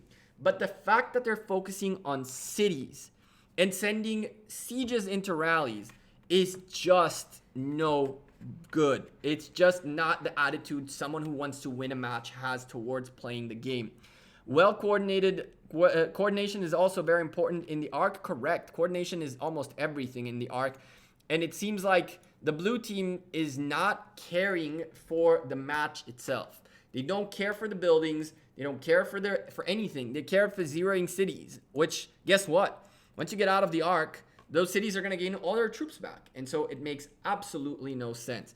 Tier 5 is in Ark of Osiris makes a difference in your opinion. Having them in KVK is costly, yeah, but mixing them up with Tier 4s to reduce the costs. Tier 5s in Ark of Osiris is a must. I agree.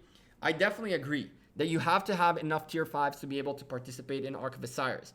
But in general, you should be on the day-to-day, not spending your Tier 5s all in all unless you have the money to do that. Is the time bugged? Yes, it is. It's based on when my arc was, which was an hour ago. There are 19 minutes remaining in this Ark of Osiris. And we are going to watch VPS. And honestly, I think that we're going to watch VPS to the end. Not because I want a proper matchup, but a little bit of a... I don't know if shaming is a good word, but I'm really hoping that VPS watch this and then realize how bad they actually played. They actually played to lose the match and to 0 players rather than to win a game. They never for a moment focused on what matters in the match, which is points per minute. They focused on the Temple of Osiris, which cannot save them anymore. Even if they pick up the 2 remaining arcs, that's 4,000 and 4,500 points. That's 8,500 points. That'll put them on 29,000 points. But there are 19 minutes remaining. 19 minutes remaining. And the red team are picking up over 400 points per minute. And so within, 5, 6, 7 minutes, we're going to see the red team cross 29,000 points. And so the Ark of Osiris are irrelevant for the blue team anymore. The name of the game is points per minute. It's not Ark of Osiris. And it's clear based on the rallies that I'm seeing, another rally on a city. Another rally on a City Hall 23, 12 million power guy. All right, folks. VPS, congrats, my dudes. You guys are not playing the Ark of Osiris. You guys are playing let me 0 people and have fun rather than win the match. Which is really sad. It is really, really sad. It's actually very sad to see individuals with such power and veterans of the game to a certain extent just get smacked by someone a bit weaker than them because they don't focus on what matters. They're focusing on cities. It seems like they gave up the match even though the match is still fairly even. If they pick up 2 altars from the red team right now, they can actually win this match. They can actually win this match with 2 altars. But no, there is no focus on the actual game, on the actual mode. The focus here is on individual points and on kills. Better watch other match. There is about 19 minutes remaining. There's not going to be anything too exciting for us to see. Anyone has a different match that is like close and interesting, we can go take a look at that. But quite honestly, VPS very much disappointed me because it was very close for a while and it stayed very close. And they were keeping up with the score, but they just didn't react at all to try to take the win. They just straight up are fighting in the open field rather than actually winning the match. Let's go take a look at Division 17. Fade said something here. Let's go take a look at them. I can't look at that anymore. VPS, congratulations, guys. You guys did not come to play Ark of Osiris. You guys came to play Who Kills the More. And guess what? It won't work. It won't work. LTDD against BGF. Let's go take a look at this. LTDD are the guy that have the upper hand by about 70 million power-ish. Let's go take a look at that and see what we got here. Buildings blinking all over the place. Red team a little bit in the lead. Well, in the lead in points per minute, but the blue team is in the lead in general. Blue team really needs to get themselves back in the points per minute game, or else the red team might be able to come back into this. Red team losing the Shrine of War that used to belong to the blue team, which means they're slowing down their gain on only 110 points per minute more. And for their red team, this Sky Altar is not successful, is not going to be a successful take. Blue team taking back their Shrine of Life is going to decrease this even further. It looks like we came just in time to see LTDD coming back into from a bad situation where they were losing points. They're about 110 points behind in terms of the points per minute game, but in a moment they're going to only be 30 points behind. As of right now, the map is pretty even. In a moment, the blue team is going to take the lead with a Shrine of Life in their favor. But the problem here is that not all buildings are fully occupied. And so the points per minute game still works in the favor of the red team, as 2 buildings here are still taking time for them to tick for points for the blue team. The desert altar in here is being contested by the blue team against the reds. And it looks like this rally is being very, very successful. Some solo marches all over the place need to really come and reinforce this. This is where the red team really need to step up and hold on to this. Unless, let's see here. I can't watch my Alliance Osiris League. Why can't you watch it? You can't watch it just like every other Alliance, like I'm doing right now? Don't tell me that all of a sudden that doesn't work. No, this is not the last one. We're going to have one more later today. It's going to be in 4 hours and 13 minutes. And that one might be a very one-sided match, because I really want to introduce to you guys Kingdom 337, the youngest top 32 kingdom in the game. We've never seen them play Ark before. They have some massive players in that kingdom. And so I really want to show you guys that kingdom, show you guys how they pretty much annihilate their opposition, show you guys a little bit of who the people are and how their strategy is going to look like. It's interesting to see. I didn't want to look at big alliances like UCS, JWM, K50, White Tigers, 93. All these folks we've already seen and kind of understand how their strategies work. But it's interesting to see how 337's strategy is going to look like. And they're a relatively young kingdom, so it's going to be interesting. It says you're not allowed. Send me a screenshot on Discord. I'll send it to Lilith. Blue team picking up the desert altar means that they now take again the lead in the points per minute game, and they keep their gap in their lead intact for now. The problem is this is the 4th arc. The 4th arc is worth 4,500 points. And so if the red team do manage to pick it up, they could potentially still win this, as the blue team is still not gaining enough points per minute to gain a big enough gap to be able to secure their win. This is Division 17. So LTDD right there, doing everything they can to hold on to their lead. Forward march is the call right here, and the blues are starting to make their way in. Red team really need to start slowing down the blue team. This is how they do it. Desert Altar about to go down in favor of the red team. This is going to be massive, as it'll even up the points per minute game yet again. And in a moment, once everything locks up, this could go down to 1 Ark of Osiris. Every second that passes by that the red team are not trying to gain a lead is potential for the blue team to gain enough of a gap to win this period. Ted, you need to give me a division. I don't know who these guys are and where they sit and what they are. In general, guys, if you guys have any matches you guys want me to take a look at, please put the division in as well, because I'm not going to start going between divisions, figuring out who is who. There are too many of them. Desert Altar being taken in favor of the red team, but the blue team lock in another building in their favor, and another altar about to close in for the blue team. And so somehow they are in the lead. The map is going to be pretty evened out as soon as this is over, but the red team do have to wait a little bit longer for their altar to start ticking for points. This occupation is there. All good, Ted. All good, my man. And here we go. Blue team going against, you see a desert altar in their favor and 230 point per minute lead for them. And the red team really have to step up and defend this sky altar. If these guys really want to hold on, this rally has to break right now, and it has to hold on to this sky altar. One thing that I gotta point out, chat, and I've been seeing it quite a lot, this is a huge tip for you guys.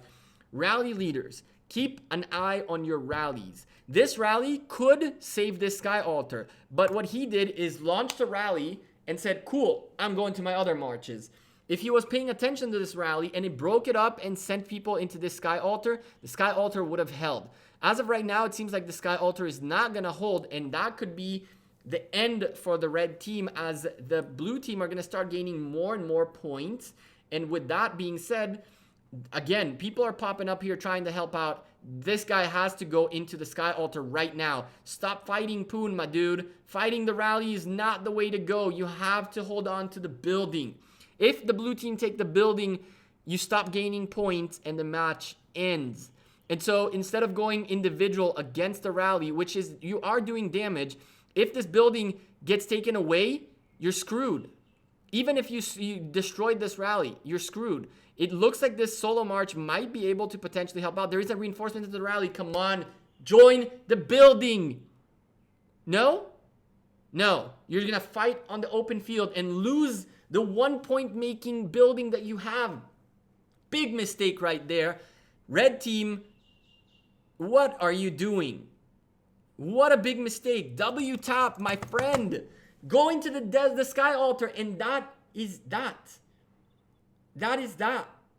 Look at this. Now what are you going to do? Solo hit the guys in there? Even if you take the altar back 3 minutes without points, that's 3 minutes without points. That's 3 minutes.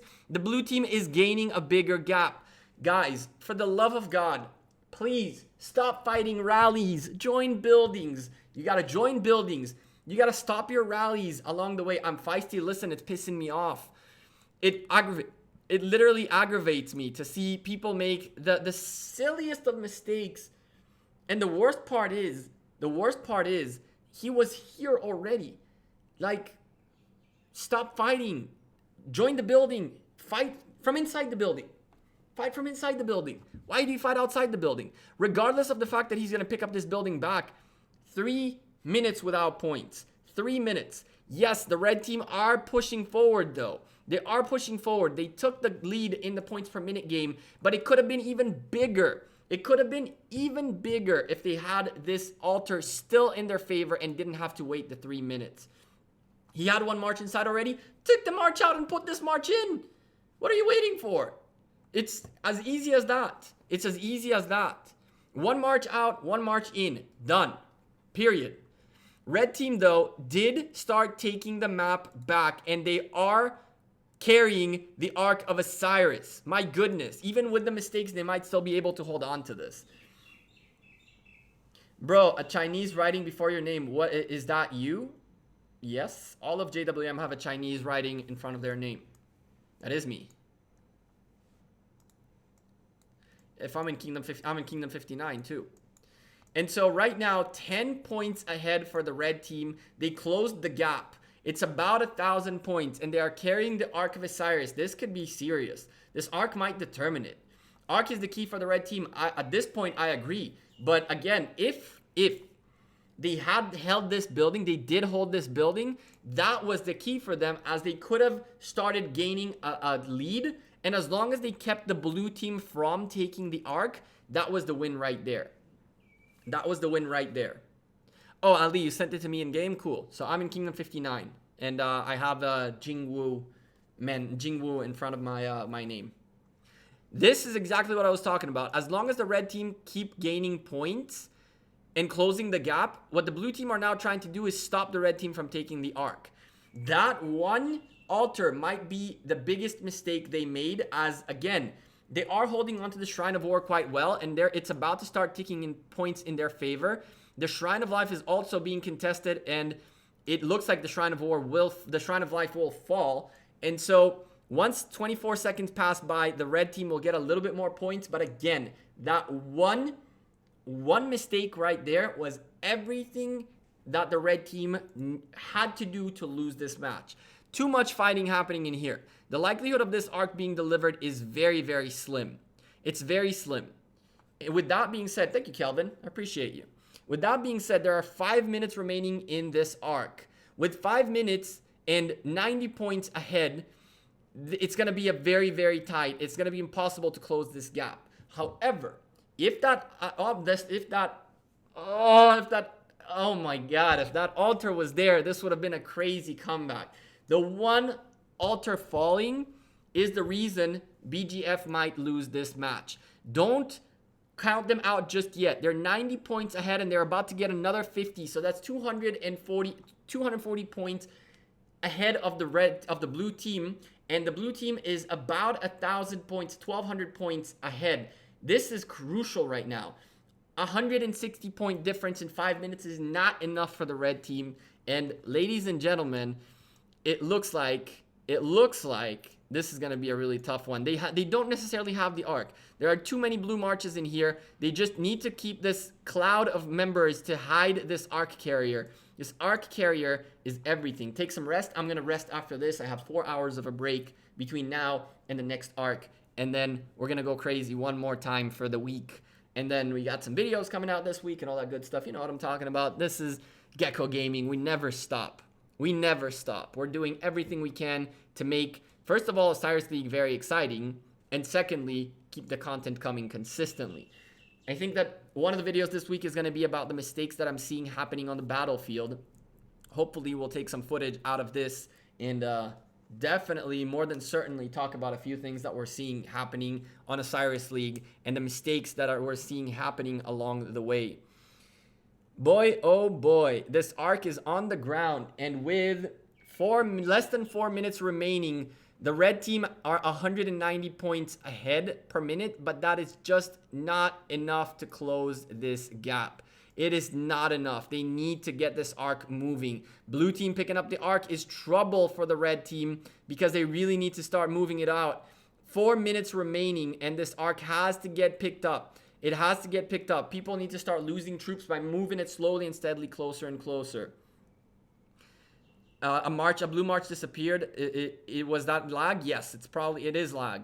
A lot of marches are popping, coming and going because of lag on the map. Blue team picking up the Ark of Osiris with tier 5 infantries holding on this Ark, and it indeed seems like this is going to be super, super close, but just not enough. And again, I will say it once again, holding on to that one altar was everything the red team needed to do to win this match. But unfortunately, they made one small mistake, and that was the end of BGF. Yes, they now indeed lost. They are, less than 2 minutes away from the end. It is so close. It is so ridiculously close. The only way the red team can actually come out of this right now is by taking away the 2 altars from the blue team and in the last minute make enough points. But I don't see blue buildings blinking. I see a red building blinking, which is terrible news for the red team, and nothing is being accomplished here. So far, so good. These guys went as far as even taking away the outposts away from the blue team to try to get as many points as they can. But this is just not gonna be enough. And the blue team picking up a building right here, which closes the gap even further, picking up their own outpost away from the red team. And this might be the closest Ark of Osiris ending we'll ever see. It might end in like 100 points difference. But the huge factor here was, once again, one altar mistake. One altar mistake was everything it took. Did the red team really just take the lead? How is that possible? Provisions! Oh God! I didn't think about that. Provisions! Is that a thing? Oh my God! Provisions just came in. Oh my... Provisions just came in. What happened? The game froze. Provisions just came in last second. Hello? Game? Oh my God. Provisions won this match. I cannot believe it. Provisions won this match, and my emulator got stuck. I was ready to call it. I was like, yo, this is over, and Provisions are the MVP. Tower, you can get as salty as you want. As salty as you want. That mistake was key to losing that match. The luck of having farmers coming in last second is all about luck. It's not about gameplay. The guys of red team still made a terrible mistake, which they should work on fixing. Regardless, a little bit of luck in favor of the red team with the Provisions making it in late. I know you guys aren't seeing a single thing, but yeah. We got to restart this game, unfortunately, and it looks like the red team have won. I am salty? What makes you think I'm salty? That was a crazy fight. I'm happy as hell. That was awesome. That was actually really, really cool to watch. Why would I be salty? I'm casting a match. Damn. It's a huge mistake. You guys got a crazy, crazy, crazy lucky ending. Crazy lucky ending. No, but you can recall them and you do it when 3 minutes are left. I agree, but I don't know if they thought about that at all. You just spent 30 minutes bashing them. I didn't spend... All right, Tarski, you do me a favor. Go find yourself a different cast to go watch. Thank you. Appreciate you. Don't be an ass. Straight up, don't be an ass. They made a mistake. They made a huge mistake. A huge mistake. And they got lucky that they did have the provisions out there to be able to make that up. That is literally called luck. That is not called strats. If you're going to tell me they strategically lost that one building so that they can come back with their provisions to win, please.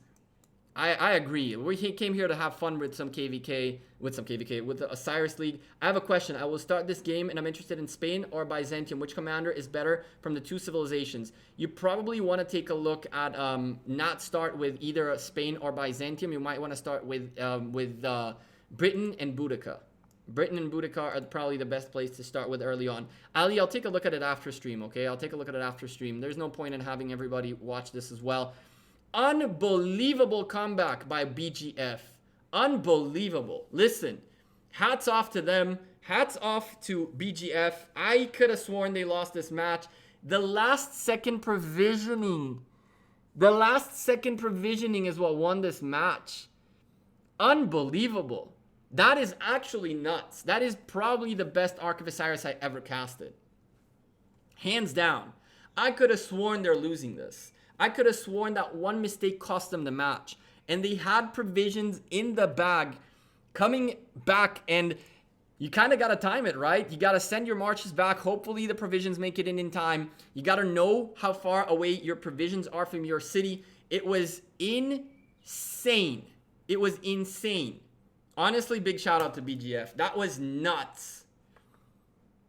We need a video of VAR for that one. I know, right? We need a VAR for that one. That's crazy.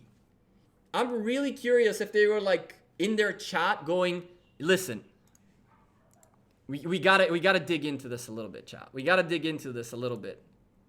We gotta dig into this a little bit, chat. Don't go away just yet. We have to dig into this. Which division were we? 17. Which kingdom are these guys from? 213. All right, cool. I was right. Let's go take a look if we can catch someone from 213 to talk to for a moment.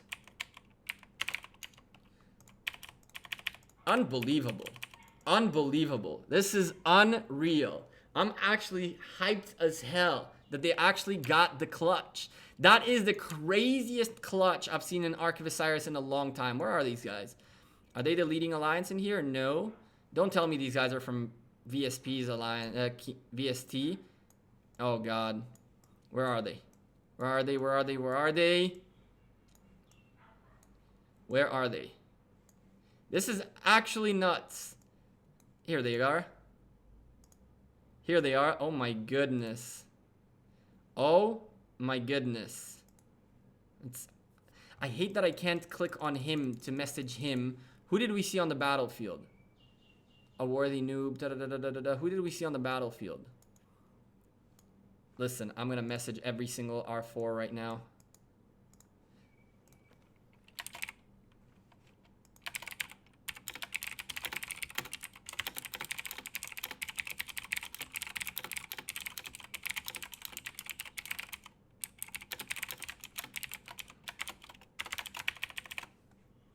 Bam. It could have been pure luck, by the way. It could have been someone's march randomly made it back home and they won and they don't have a clue how. It could be a thing. Listen, I'm messaging every single R4 in here. Every single R4 till someone picks up. I can't get to his profile, which pisses me off really badly. That I can't get into the leader's profile. That's the one thing that really annoys me about this game. It's like, come on, dude. How do I get in touch with their leader right now? I need to hopefully find him on the map. That was insane. That got me hyped. That was nuts. I was like, come on, why do you guys do this? The one mistake and you guys lost and bam, they win. And I was like, that's crazy. That is crazy. That was actually crazy. Unreal. Unreal for real. Crazy. Actual crazy. They're not a king. He's not the king, is he? BGF? Dude, is he able to be king? No, right? Who are these guys? That was nuts. I'm still baffled. Yeah, so they can get king, and so he should be somewhere nearby here. Where is he? BGF. BSE. I don't want to contact leader, because contact leader means I need to message him, and messaging him is like oh, we can do this. We can message him and then click on his profile from the message, right? I guess that's what we can do. Or is it we can do this and that and this, maybe that. No.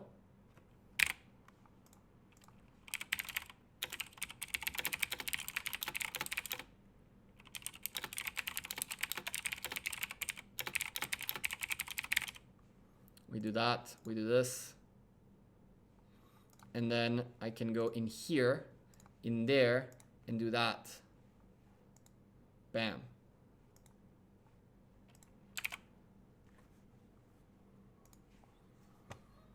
Someone has to reply to me. Heh, calculated. That's...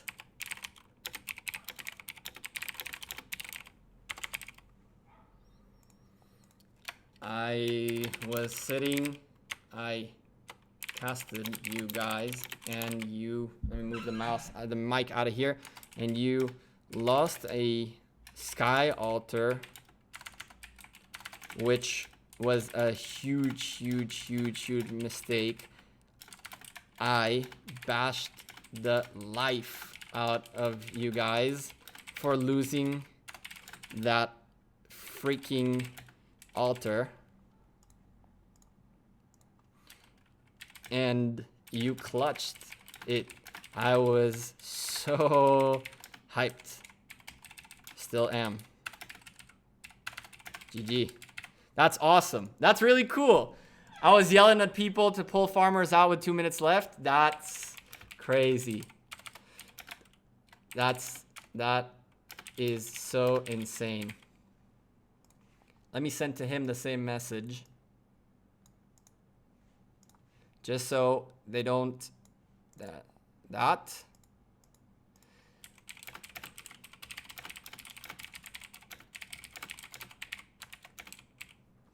That's nuts. I'm so happy.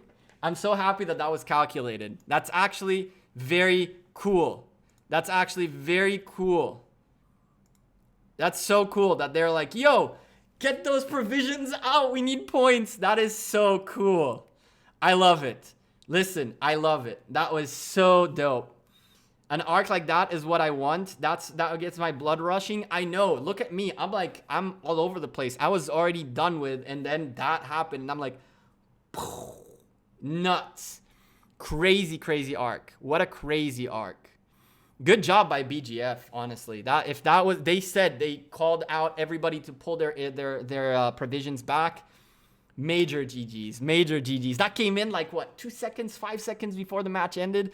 Nuts stuff. It still doesn't mean that mistake wasn't bad. It still doesn't get them off the hook from that mistake. Because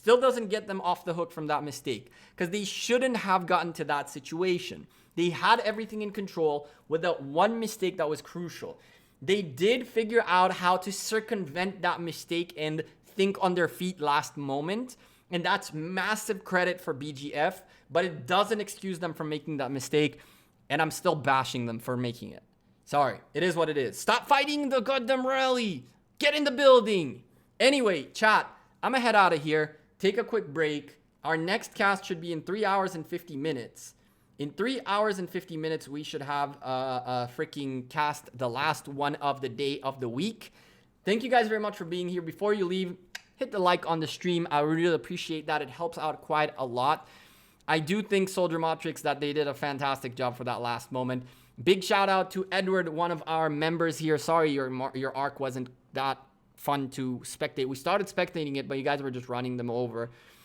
Faye hit help. There you go. Helped. Faye, Soldier Matrix, Edward. I keep trying to on your screen. Oh, you keep trying to click help on my screen. What about this? And what about that? And what about this? Oh, look at the kinds of things that I can get. Ooh, no, I'm kidding. Anyway, we hit help. Help is over. Whatever, bro. Thank you guys very much for being here. Vincent and D and David and Edward and Soldier Matrix and Z. Faye, of course, and many others. We have XPP Killer here, Misty Hill, Ali. I'm going to take a look at your picture right now. I'm going to send it, forward it to Lilith with a bunch of things that I'm going to send them today out of the crazy casts that we saw. Gamer, you have a question. You'll start. We talked about that already. Alex, Alexander, Ibnu, even Towerski, who came in a little bit aggressive there. Who else we got here? XPP Killer, David again, Ali, I told you again, I'll stick your picture, and many other, Calvin Lee, Mega Dreams, Roman, Ted, Ibnu, Andrija, and many others in this chat. Thank you very much for spending the 2 hours with me. I appreciate every single one of you. Mystic 4, thanks for being here. Thanks for being awesome. Thanks for hitting the like before you guys leave. I'll see you guys in about 3 hours-ish. Take care. Have a great rest of your day. Enjoy your Sunday. I'm having a blast casting Ark of Osiris. Take care. Peace.